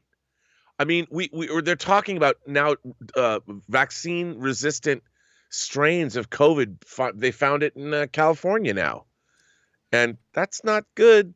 Well, they said they weren't sure if it was or not. They said they weren't sure. They said they're finding new strains. No, I just read it before we went on the show. Really? Because I saw a news report on it last night saying that this new strain, they just don't know if it would be resistant to it or not. But you're saying you read a thing that said it is resistant to the... Oh, geez. Well, they don't know. They suspect it is. They suspect it is. They've got to still test. Well, but still... We'll have to see. I choose to remain optimistic. Maybe naively so, but I choose to remain optimistic. All right. Let's move on here. That was Shanghai. Thanks again for sending that in, Shanghai. I appreciate that, man. Mamma Mia Burnett Campion writes, hi, my boys. I raised y'all to be honest, so to be very clear with the nice audience, WandaVision is a huge risk and definitely not clear that this new tone is the right choice. Be real with us. If DC was making such a move, you would be overly critical. We will see. Oh, that's fucking bullshit. Like, get the fuck out of here with that. That's fucking bullshit. I am constantly, sorry, that just pushes a button. This bullshit is like, if this was DC, I fucking hate that. All right. I am the world's biggest defender of Batman versus Superman. I am always telling about how much not the world's biggest defender of Batman versus Superman. I'm the world's biggest defender of Man of Steel. You and me. The only DCU film, granted, the only DCU film that I have not liked was Harley Quinn and the Birds of Prey. And then, and granted, Wonder Woman 84. I was not a big fan of Wonder Woman 84. I like all the other ones. I give everything I watch a totally fair shot with me. And no, if this was a DC thing, and I'm so tired of these corporate zombie slaves who are just so obedient to whatever corporate billion-dollar corporate label they want to bow down and worship, and that anything else is the enemy of that. Shut the fuck up. All right? People like WandaVision because they find it likable and they find it entertaining. And there are those who don't like it. And guess what? The people who don't like WandaVision don't dislike it because it's Marvel. Oh, they'd love it if it was DC. No, they just don't like it because it's not for them and it doesn't work for them. And it makes no difference if it's under the billion-dollar corporate Marvel label or the billion-dollar corporate DC label. grow the fuck up and stop worshiping billion-dollar corporations and being their obedient, sniveling little servant. It like, if something's great, say it's great. If something sucks, say it sucks. You know, it is what it is. But no, if WandaVision was the exact same show, but kind of juxtaposed with other characters that happen to be in the DC realm, then I would still like it, because I think it's pretty charming. It's not my favorite thing, but I think it's pretty charming and definitely super, super different from anything else they've done. So no. I reject wholeheartedly this bullshit analysis that, oh, if it was the exact same and it was under the DC label, but people would say it was bad. No, it wouldn't. Shut the fuck up. That's the stupidest thing ever. So get out of here with that. Anyway, let's move on, shall we?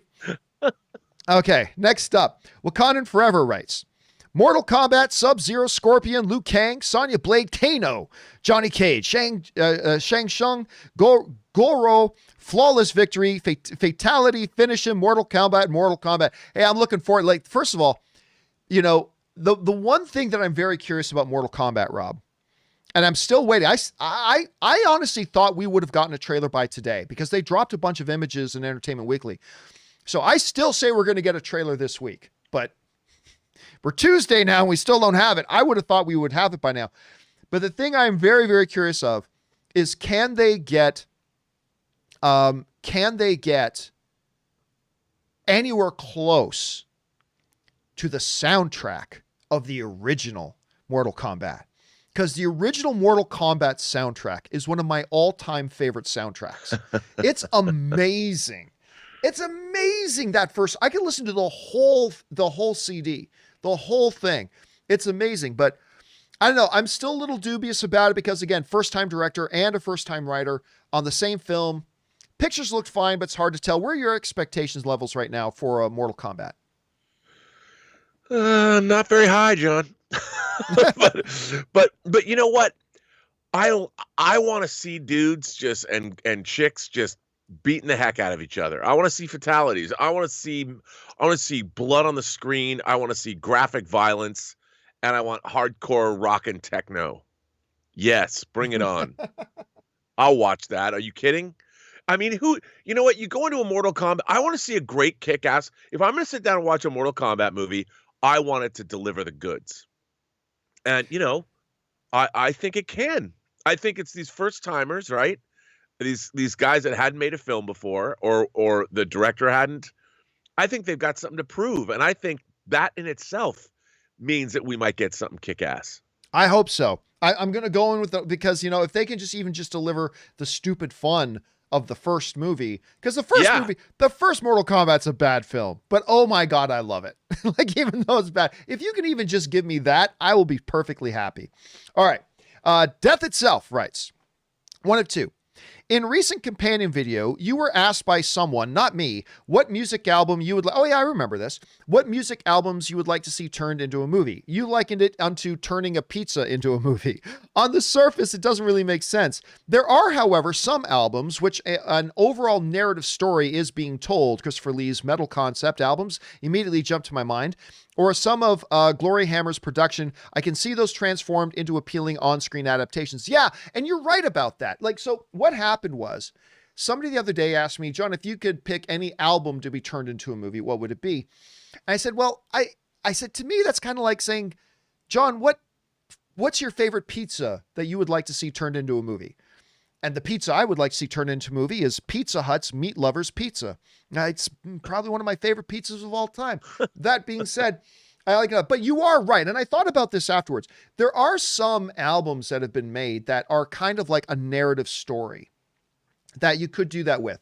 The reality is I don't follow them so much that I would even be able to venture a guess onto one. But you are right about that, Death. You absolutely are. But it's not really something I consider or follow and all that kind of stuff. But it's good that you pointed it out. Well done. All right, next up. Rogue One Squadron writes, here's a good candidate to direct a Star Wars movie / episode. Joe Johnston. He used to be an effects artist on the original trilogy and is now a filmmaker with Honey, I Shrunk the Kids, Jumanji, Rocketeer, and Captain America. They should hire him. He's perfect. I don't know that I agree. You're right. He's made some good films. He's a talented director. If they were suddenly to announce tomorrow, Rob, that he was going to direct one, I'd go, oh, cool. But I don't think there's anything in his filmography that makes me go, oh, he's a perfect guy to direct a Star Wars movie. I say, like, if they announced him, I'd be cool. I'd be okay with it. But I don't know he's the first name I'm running out to hire for us. I don't know that he's a perfect fit for a Star Wars film. But, you know, I wouldn't be against it at the same time. What do you think, Rob?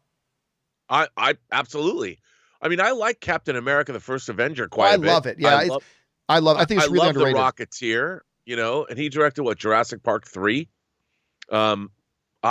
He's a great director. I mean, maybe not great, but a really good director.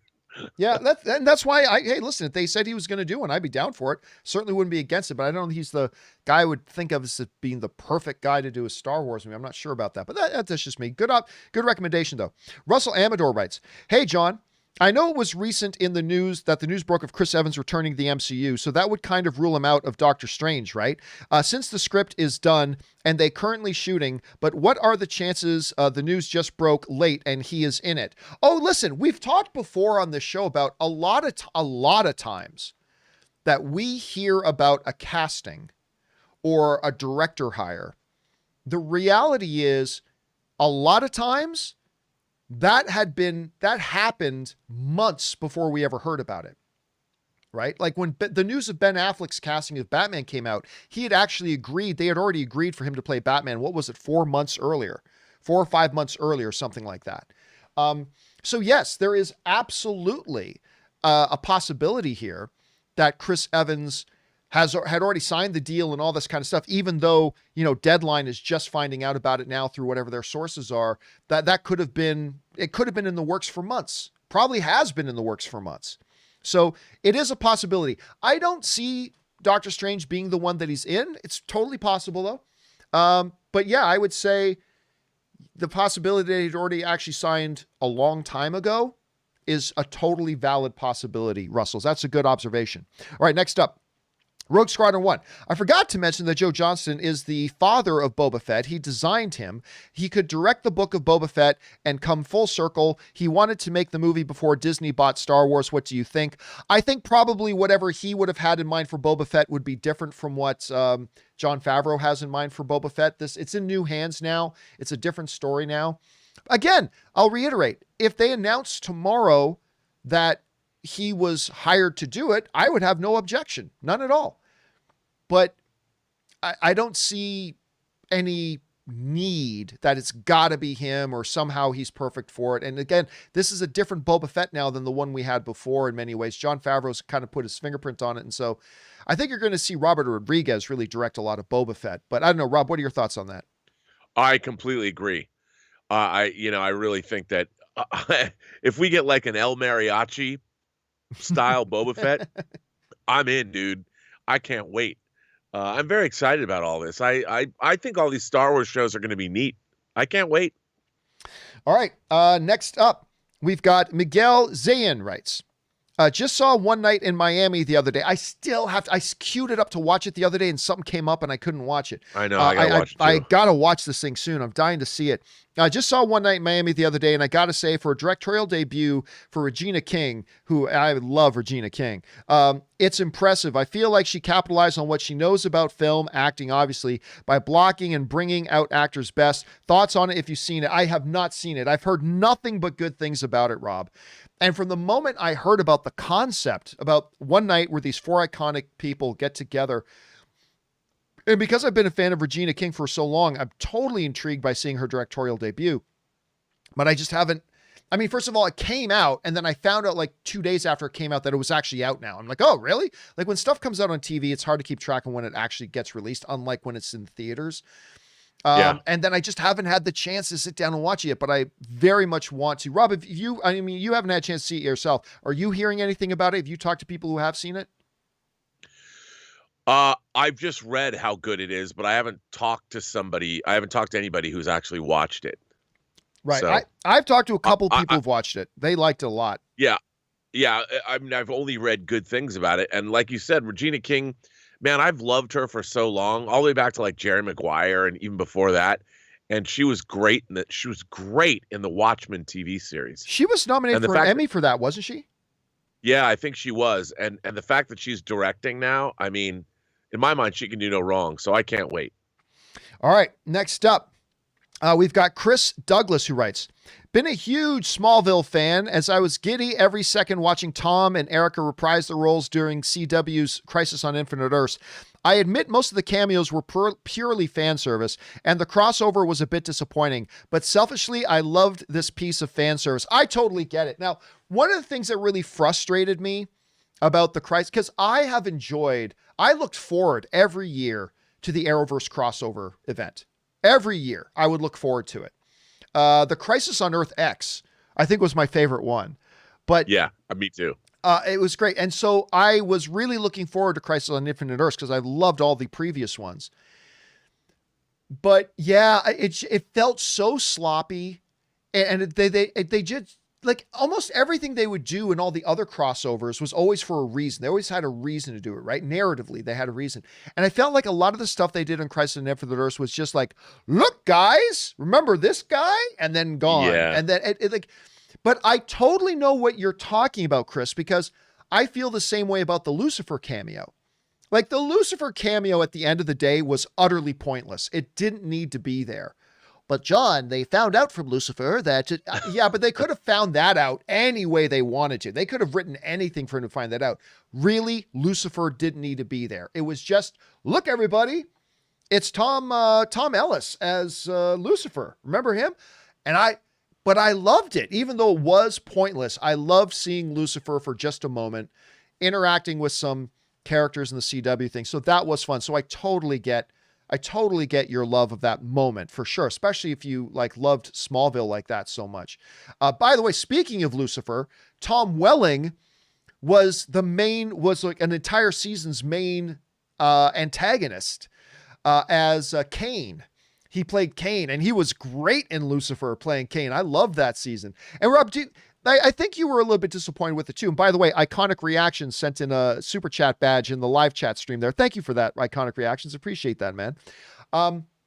Did you have a really standout positive moment that you really liked about the recent Crisis on Infinite Earths crossover? I like seeing Brandon Routh. Oh yeah, that was Superman. Good. I love that. I thought it was great in the Kingdom Come suit. It was great. I had so much fun with that. And seeing him in the Kingdom Come kind of. Yeah, I loved it. Loved it. Yeah, that was pretty cool. Great. All right, got time for one more with Rob still here. Joe P writes, "Hey John, the first 2 episodes of WandaVision, I was getting Truman Show vibes. That was brought up in the spoiler chat we did too. Did you holding out hope for a Highlander reference when we reach the 80s? Stay filthy. I doubt we will get a Highlander reference. I mean, there's nothing sitcomish about the Highlander, but." So I'm not seeing that. But yeah, Truman Show was definitely a part. Some other people brought up other things. I mean, obviously references to the Dick Van Dyke Show, Bewitched, all these types of shows was really, but yeah, there was definitely a Truman Show kind of vibe to it as well. Now, Rob, I know you haven't seen the 3rd episode yet. No. But did you pick up on Truman Show vibes or any other types of influences? Yeah. I mean, all kinds of stuff. That everything from The Prisoner to The Truman Show, any alternate reality you're trapped in. I mean, let me ask you this, because you've seen all 3. You've seen the first 3 episodes, right? Yes. Without spoiling anything, is there a little bit more revealed in the 3rd episode as to what direction it's heading in? I will say what I said a little bit earlier. We get a little bit more around the corner in the 3rd episode. Okay. I really like the 3rd episode was my favorite episode so far. And I like the first 2. I like the first 2 episodes, but the 3rd episode. And now we're in color land, at the end of the 2nd episode, it's in color now. So we've moved into color TV, right? Is it the end of the 2nd episode that they move into color? Okay, good. Because I was afraid I'd begin to say yes. So we are now in color. We are now in color, but it does start to turn turn the corner a little bit more, and I'm just excited for people to see it. And let me ask you this. It looks. I mean, the trailers for the whole series looks like it gets pretty epic. Like, I don't know what kind of shenanigans are going on, but I have a feeling. I think it's going to get big. like the scale of it's going to get somehow quite large. I don't know if it's going to be other heroes are involved. I mean, someone said Doctor Strange shows up, whatever. But I think it's going to be, whatever it is, it's going to be epic. Do you think it's going to be epic? It's okay. So it's impossible to tell right now, but I do think so. Like, I think, and this is us speculating as fans. I think they are doing this really different, totally out in left field thing right at the beginning. But I think at some point the MCU DNA is going to kick in. And I think once they like really break through, whether that comes in episode 6 or 7 or whatever, then I think we're going to get into some more fundamental traditional MCU-isms. And yeah, I think by the time you get to the end of this thing, it will be, as you say, big. I think it's going to be quite big by the time we get there. Right. But again, I don't know that. I'm not saying that from any insider information. It's just kind of my take on it, just kind of what I think. All right, Rob, thank you so much for being here, dude, and especially with us starting at a special time now and all that kind of stuff. In the meantime, first of all, you had a world premiere. You have a film that just won an award as well. Just tell people a little bit about that. Well, as you know, for the last couple of years, I've been working on a low-budget indie dance comedy. I call it a Jewish spiritual quest family dance comedy fable, because the world needs more of those, called Tango Shalom. And it had its world premiere in Jaipur, India yesterday, and it won the Critics Award. I don't quite know what that means, because I don't know much about the Jaipur film scene, but it won the Critics Award. And I mean, I've worked on this movie on and off for 4 years, and so it's a real labor of love. We had to raise money to get finished post-production and all that, and I've been with it every step of the way. I produced it, I edited the film, I was the VFX supervisor, and I was the post-production supervisor.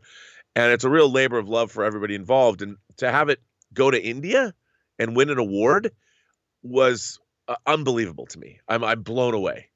But it's going to start playing in festivals. It plays first next month at the San Diego Jewish Film Festival, and then it's going to be playing a lot of, I will say this, it's playing at a Canadian festival, John. There you go. But I can't say which one.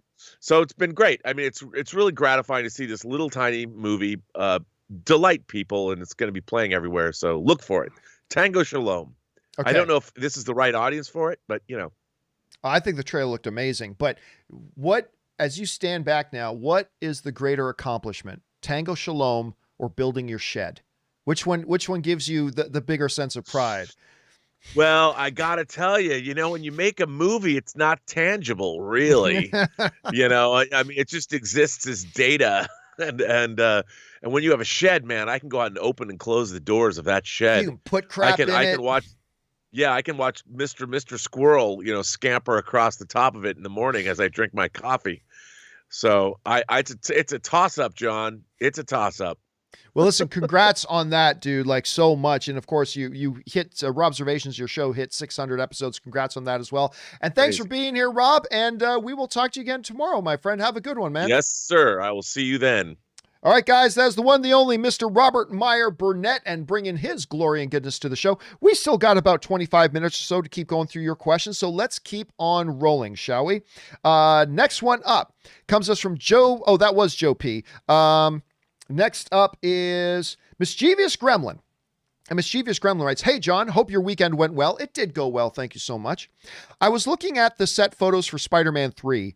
What do you think is up with all the missing kid posters on the poster board? Do you think that's Snap related, or do you think it ties into something more?" Okay, so what he's referencing, and we talked about this on the show a little bit yesterday. So there were a bunch of images for Spider-Man 3 that got released. And one of the images shows something like really interesting. Okay. It shows a billboard, and as we got a couple of these, everybody's eyes immediately go to the Mysterio image, right? Like, I believe, like, so but down in the bottom, right about, where am I? Which way do I got to point? Right about down there, you see the red one says Citizens Defending Spider-Man. So you see things on both sides of it. So that's where a lot of the eyeballs go. But when you really start to look at it, there are like 10 or 11 missing children posters on this thing, right? Missing children posters all over the place. Now, some people immediately jumped and said, well, that's because of the snap, right? That's from the snap. Like there's a lot of missing posters for people after the snap, but remember, this is now years later. It's been at least a full year, if not a couple of years now. By the time we get into Spider-Man 3, it's been a while since everybody came back from the snap. And these billboard things that people put posters up on, they get covered over and replaced like on a weekly basis. They're like just get overstuffed and everything. So I agree. My first thought when I'm looking at that is, does this give us a little bit of a hint into what is going to be one of the main narrative points of the movie, that somehow, some way in Spider-Man's neighborhood, children are going missing and being kidnapped and all that kind of stuff. And I think while everybody's, like I said, while all of our attention immediately goes to, ooh, look, the Mysterio thing, and ooh, look, a Spider-Man reference, we're overlooking the missing children part. And I think you're right, Mischievous. I think that very well could be a tip, something that's tipping us off to that could be one of the main things going on in the movie. We will have to wait and see. Good observation, man. Next up, Scott K writes, watched Tenet yesterday. Thought it was just okay and the most confusing of the Nolan movies. I agree. It is the most confusing of the Nolan movies. Though we can consider this a secret, can we consider this a secret Jack Ryan Shadow Recruit sequel, since the great Kenneth Branagh essentially played the same character? It's funny because the same thought kind of went through my mind the first time watching it. Look, again, I still haven't watched Tenet for a second time yet. I need to watch it at home with subtitles on, because I liked Tenet. I enjoyed watching it, but it was very frustrating having so many scenes where I didn't understand a single thing that was being said. And again, I know that there are a couple of scenes in the movie where we aren't supposed to be able to understand what's being said. I understand that. But there were a number of scenes in the movie where we were supposed to understand what was being said. And it was all just a blah, blah, blah, blah, blah, blah. I couldn't understand what the F they were talking about. And I think I'm going to enjoy the movie even more once I can watch it with the damn subtitles on. But until I do, I'll never really know for sure. All right. Thanks for sending that in, Scott. Next up, Kung Fu Hot Dog writes, hey, John and Rob, just missed Rob. I liked but didn't love the first 2 episodes of WandaVision. Paul Bettany was definitely the MVP and did get Truman Show vibes from it. Personally, I can't wait for Falcon/Winter Soldier. That looks badass. Love your show, man. Thank you so much. And yes, listen, I said this before WandaVision ever came out. I still hold to it. There's a lot of great looking things coming for the MCU on Disney+. But easily the one I am most excited about is Falcon and Winter Soldier. Yes, I'm looking forward to Loki. Yes, I'm looking forward to Ms. Marvel. Yes, I'm looking forward to Moon Knight. Yes, I'm looking forward to She-Hulk. Yes, I'm looking forward to all this stuff. But Falcon and Winter Soldier, for whatever reason, that's the one that's totally got my most attention, that I'm very, very excited about. And I quite enjoyed the first couple of episodes of WandaVision. I'm not tremendously in love with them, but I really admired them doing something so different and weird, and it was very charming. And I think it's now my wife's all-time favorite show. But again, I'm very looking forward to talking to you guys about episode 3. I'm very excited to talk to you guys about episode 3. Make sure you come and join me and Ann for our open spoiler discussion on episode 3 on Friday. Anyway, thanks for sending that in, Kung Fu. Next up, Jake H writes, hey, John and Rob. I think that these Spider-Man set photos look good. Nothing special, just normal set photos. But as a big Spidey fan, anything excites me. One question though, how is Peter in public going to coffee shops after the end of Far From Home? So for those of you guys who might have missed yesterday's show, there was also a bunch of set photos besides that one with the billboards on it. There was a bunch of set photos of, it was Christmas time. He's walking around the streets. He's going in to visit MJ, working at some donut shop and blah, blah, blah, blah, blah, right? This to me kind of hints that what I suspect may actually happen. As soon as I saw Spider-Man Far From Home, I said on one of my videos that I wonder if when we get to the next Spider-Man film, this whole problem of Mysterio outing Peter Parker, I wouldn't be surprised if that all gets resolved off camera. Much like when we get to the end of Iron Man 3, Tony's like, I'm not Iron Man. And they're taking out the reactor and all that kind of stuff. And then all of a sudden, the next time we see him, it's Avengers Age of Ultron. And look, he's back as Iron Man. He's got the reactor back in. It's like, wait a minute. What happened between the end of Iron Man 3 and Ultron that this happens? They just resolved it. They just said, I decided the world needed me. Okay. All they have to do is have somewhere in the background a TV news report saying government agent Nick Fury confirmed the debunked Mysterio video, and then just have like one of the Skrulls flying around, walking around as Peter Parker while Spider-Man's swinging around. I mean, it's actually a very, very easy fix. And seeing these set photos where Peter Parker's just walking around the street at Christmas time, hi everybody, when he should be like this desperately wanted man, maybe suggest that. I'm not saying that's what they're doing. I have no insider information. I'm just guessing. But I don't know. I don't know if that ending of Spider-Man 2 is going to be a main thing with Spider-Man 3. I think they just might say it's resolved. Again, I don't know that. Let's get closer to the movie and we'll see. Anyway, thanks for writing that in, Jake. All right, next up. Albert J. Gonzalez Jr. writes, hello, can't believe I still watch you daily after all these years. I've changed who I watch on YouTube over the years, but you are the one person I never get tired of. I think it's because you keep drama out of your channels as much as possible, and you stay true to movies and yourself.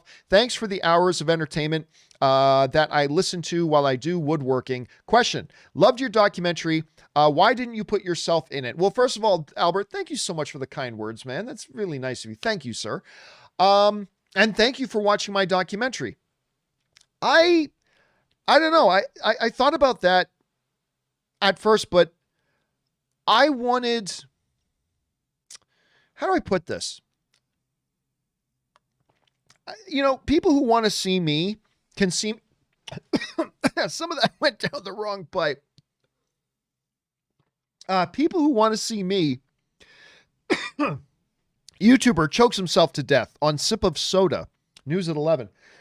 If people want to see me, they can watch me every day. Right? I'm here every day. So I really wanted and I thought putting myself in my own documentary was kind of pointless. And so I decided, no, it'd just be best to keep myself out of it. Let the focus be on the subject matter.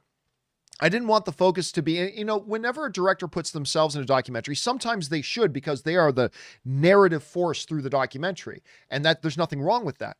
But I felt for this case, putting myself in it would have just been, I don't know, a vanity project. And anyway, again, I just wanted the focus of the audience to be on the narrative and the subject matter of the documentary, not on me, if that makes any sense.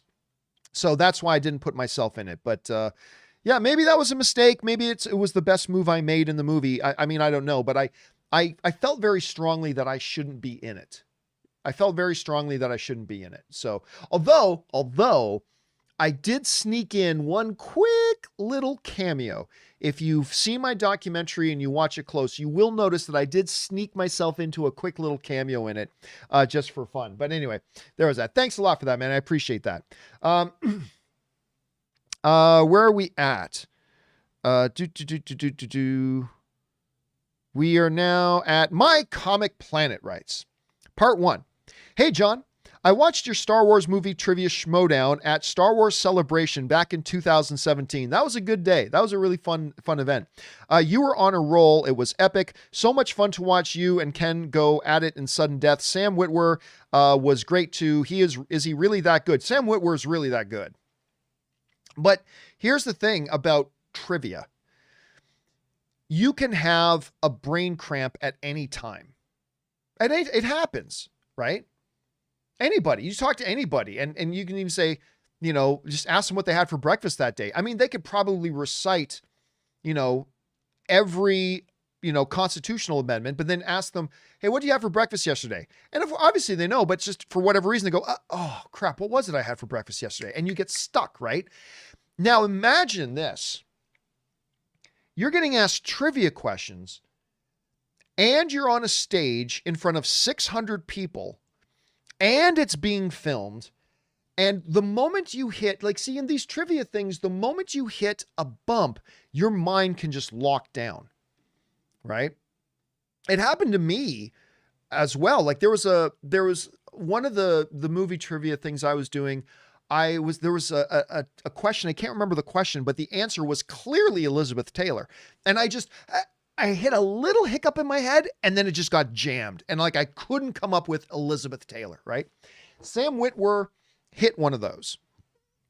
And I can't remember. It had something to do, there was an Imperial question that he got asked in that 2017 match we had.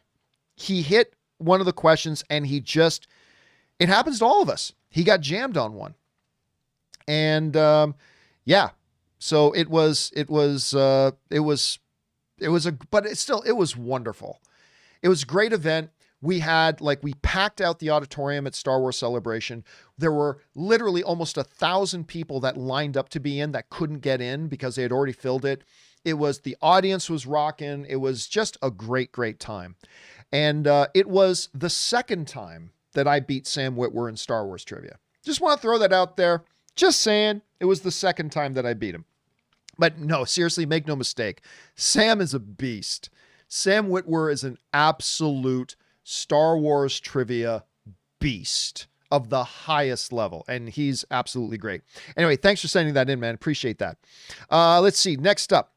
And then number 2 of Common Planet. And the energy in the room was crazy. What do you remember from that epic battle? Yeah, the energy in the room was great. And it's up on YouTube. You can go check it out. But yeah, it was that damn sudden death. So it came down. There were 5 competitors. It came down to me and Ken. And I think we went to 5. We had to go to 5 sudden deaths because we just kept getting every question right. Both of us just kept getting every question right. And then we finally got to this one question that I can't remember the exact question, but it was about which voice actor did this character in animated form. And I gave an answer that was kind of right. It was an actor who did do a voice of that character, but it was in a different show. And Ken just got lucky. I mean, Ken's a beast, but I mean, Ken got lucky too, because the answer to the question was a guy that Ken had just recently interviewed personally. And he was the answer to the question. So I missed it. Ken got it, deservingly so. And Ken won it. But it was great. It was Sam Witwer. It was Sam, Jenny, Jeremy, me, Ken. Yeah, just the energy in the room was epic. It was just a fun day. It was a terrifically fun day. Anyway, there's that. Okay, next up. Orange Hand writes. A previous tipper once said that they sure as hell wouldn't renounce their wish of a night with ScarJo, but the movie's logic suggests that it would just be ScarJo in someone else's body, right? Why would it be? Gotta include her body in the wish to close the loopholes. Well, since ScarJo was still alive, she wouldn't have to inhabit somebody else's body. Again, I just don't understand what was the purpose. Why? I mean, someday I've got to ask Patty Jenkins this if I ever get the chance to talk to her again. I've got to ask Patty Jenkins, why did they feel the need that for Steve to come back, he had to inhabit somebody else's body? Nuclear missiles just manifested and came into being. Giant magic walls around countries just magically manifested and came into being. If you could wish for Steve Trevor to come back, why did he have to bump somebody else out of their body in order to? How did that make any narrative sense, and what was the purpose to it? I mean, if it played some kind of important narrative purpose later on, I could maybe get it, but it didn't. It was just one of those strange decisions for that movie. One of the strange decisions for that movie. I was really disappointed with it, especially considering how good the first one was. Anyway, at any rate, anonymous viewer writes, "Greetings, John from Greece." Greetings. My wife actually every year, not this past COVID year, but every year, my big present to my wife is paying for her to go on some trip around the world somewhere with 2 of her friends. And Greece twice was their destination. They really loved Greece. I've never been, but I'd love to go there sometime. Anyway, love your show. Thank you so much. Let's say that it's all true that Andrew will reprise his role in some way in Spider-Man 3. How big of a chance do you think there is that Andrew will get to continue with The Amazing Spider-Man 3 afterwards if Spider-Man 3 just turns out to be a success? Zero. None. Which I really regret because I liked Andrew Garfield's Spider-Man very much. The first The Amazing Spider-Man with Andrew Garfield and Emma Stone, I thought was fantastic. I love that movie. The second one with Jamie Foxx's Electro, hey, it is what it is. It was a major step down. But I still loved Andrew Garfield's Spider-Man, and I was totally on board for seeing The Amazing Spider-Man 3 with Andrew Garfield. Totally on board with it. I think he's a great Spider-Man. I think Tom's a great Spider-Man. I thought Tobey was a great Spider-Man, but Andrew's right up there too. I thought he was great. But no, they're not going to go backwards that way. No, Sony, I don't think Sony has any plans to go backwards that way. I mean, look, and we live in a world where Jamie Foxx is coming back as Electro. So honestly, anything is possible. But I would highly, highly doubt that we'll ever see The Amazing Spider-Man 3. I highly doubt that'll ever happen. But again, nothing is impossible. Nothing's impossible, dude. Anyway, next up, thanks for that, Anonymous. Man of Tomorrow writes, after reading some of the WandaVision theories, I was wondering, do you think the MCU has went out of its way to avoid the supernatural? Thor is an alien. Magic is just advanced technology. The Soul Stone powers are sort of vague. I feel like, I guess that was the end of it. And the Soul Stone powers are pretty vague. I mean, I did feel for a while like they were trying to keep magic out of the MCU. Like, you're right. In Thor, there's that great conversation between Thor and Jane about, you call it magic, you call it science. Where I'm from, it's one and the same. Like, so they even try to even that out. But once you get to Doctor Strange, that all kind of goes out the window. They totally did embrace the mystical at that point. So I think they try not to go too bonkers into the mystical, but they clearly have brought the mystical in and are embracing the mystical to a degree. But we'll see how much they do that once we get further into WandaVision. Thanks for that, Man of Tomorrow. Jackson Perez writes, I finally watched Schindler's List, one of the great movies, seriously. I can never watch it again, but it's amazing. I finally watched Schindler's List, and my God, Liam Neeson was stupid good. Oh, absolutely. The movie was incredibly difficult to watch, yep, and was the only time I've ever cried watching people I don't know die. Just wow, you're 100% right. Spielberg is the GOAT. It's one of these movies, one of the great Seinfeld gags of all time. Is the gag where Newman is in the movie theater watching Schindler's List, and he looks down and sees that Jerry is also, do you guys remember this episode of Seinfeld? Jerry is also there watching Schindler's List with a date, and Jerry and his date are making out during Schindler's List. And that was very offensive to Newman. Very offensive. You could see Newman's face all angry watching Jerry and his girlfriend making out while Schindler's List was on. But yeah, it's a remarkable film. Yet another one of the dozens of reasons Spielberg is the GOAT. Spielberg can make any movie and make it one of the all-time greats. He can do epic period piece. He can do sci-fi adventure. He can do action film. He can do heavy drama. You name it, he can do it. He can make any kind of movie, and he can make any one of those kinds of movies one of the top 50 greatest movies of all time in any genre. Comedy, he can do comedy. Action, he can do action. Drama, he can do drama. Thriller, he can do thriller. You know, and it's just crazy what he is able to do, and that's why he is just and as Kingston is pointing out, Kingston in the live chat is pointing out, Terminal is poop, though. That, to me, is Steven Spielberg's one bad. I always say every director has a bad day at the office. Every director does. And to me, Terminal is Steven Spielberg's One Bad Day at the Office. That's my take on it at any rate. All right, next up. Arjun Kang writes, one of two. Hi, John. Hope you're good. I am good. Thank you so much for asking. Have you seen the cast to the new David O. Russell movie? It's stacked with talent. Christian Bale, Margot Robbie, John David Washington, Rami Malek, Zoe Saldana, plus the new addition of Robert De Niro, Mike Myers, Cobb Vanth. Cobb Vanth, of course, is the character from Mandalorian. Is this character? Yes, 2-2. Michael Shannon, Chris Rock, Anya Taylor-Joy, Andrea Risebrow, Matthias Schoenaerts, and Alessandro Nivola. I'm not quite sure who that is, to be honest with you. Has this become one of your most anticipated movies over the next few years? All the best. No, it is not.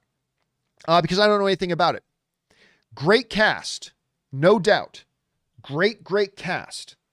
However, great cast is not enough to make it one of my most anticipated movies, because none of those actors are writing the script.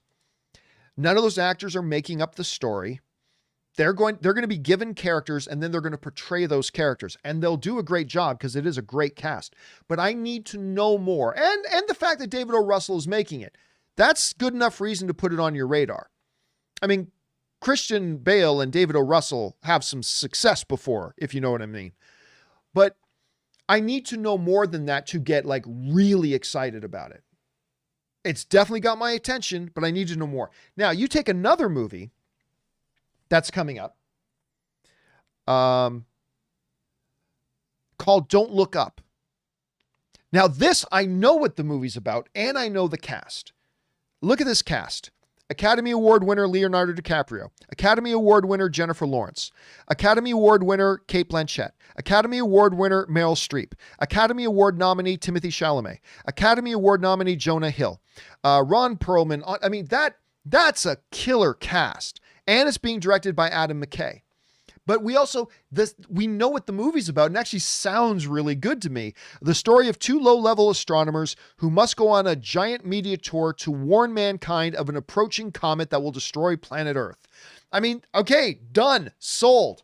So now I know what the movie is. I know what the premise is. I know who the director is. I know who the actors are going to be bringing this to life. That gets me really excited. So yes, this David O. Russell one is definitely one they're going to keep my eyes on.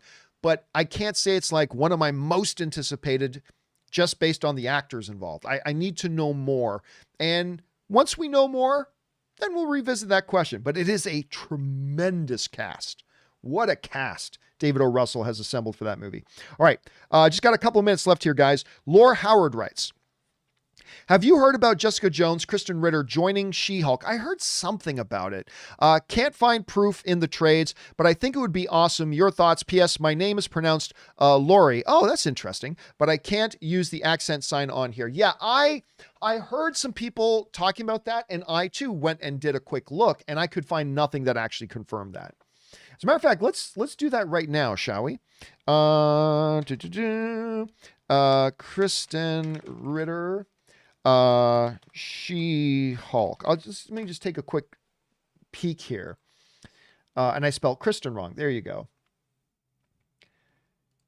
Yeah, I'm not seeing any of the actual trades verifying this. The people that are running with it are just saying, we've heard a rumor, we've heard, but nobody's doing anything. Nor has it been put into a trade. So you guys know what my kind of feeling on this is. I pretty much ignore the rumors. If in the rare case that the rumors turn out to be true, then one of the trades will run with it soon enough. Once one of the major trades run with it, then I'll go, okay. Because the major trades are the one who have the real contacts and the real sources, and they have like standards that they'll verify it with multiple sources. They'll double verify the information, and then they'll report it. So if it's true, then one of the major trades will run with it at some point. And if they don't, then we'll know it wasn't true. So I'm dubious about the legitimacy of that, but I heard about it too. And hey, listen, let's not outright say it's completely not true. I'll put it up on a shelf and say, we'll keep our eyes on that. And if it's real, then more evidence will come out, and then we'll know about it then. Let's see. Next up, and we'll make this the last one of the day. Thanks for that, Lori, and thanks for the little pronunciation lesson there on your name as well.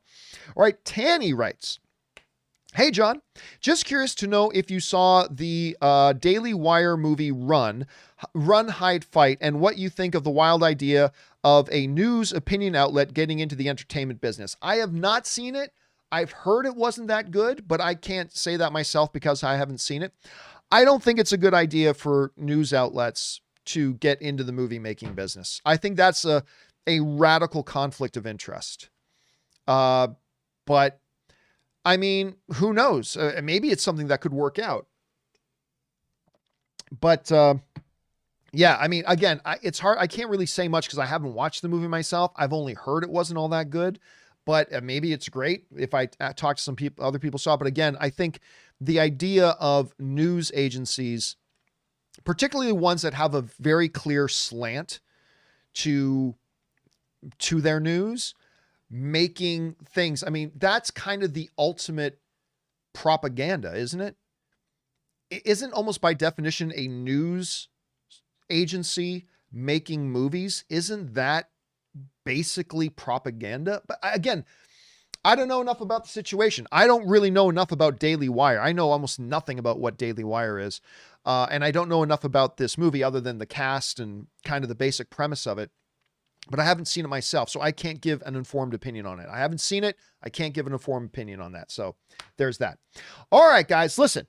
There are still more questions to come from Jaron Morris, Benjamin, Drew, and onward. Don't worry, guys. We will start off tomorrow's live questions part of the show by getting to your questions first. As a matter of fact, you know what? I might not even make you wait that long. I think I'll put together another companion video today. Yes, later today, I will put together another companion video. So those of you who have already sent in questions, you don't have to wait till tomorrow to hear them answered. I'll get around to answering them a little bit later today. I will make that then. Anyway, guys, that will do it for today's installment of the John Campea Show. Thank you so much for being here and being a part of this show, guys. Special thank you to all of you guys who sent in all the questions. Number one, because you gave us great fun things to talk about, but number two, because you supported this channel while you did it. And all of us here involved with the John Campea Show, thank you very, very much for that. All right, guys, don't forget, do the four main things. Stay smart, stay safe, take care of yourselves, and please take care of the people around you. That'll do it for me for today, guys. Thanks a lot for being here. My name's John Campea, and until next time, my friends, bye-bye.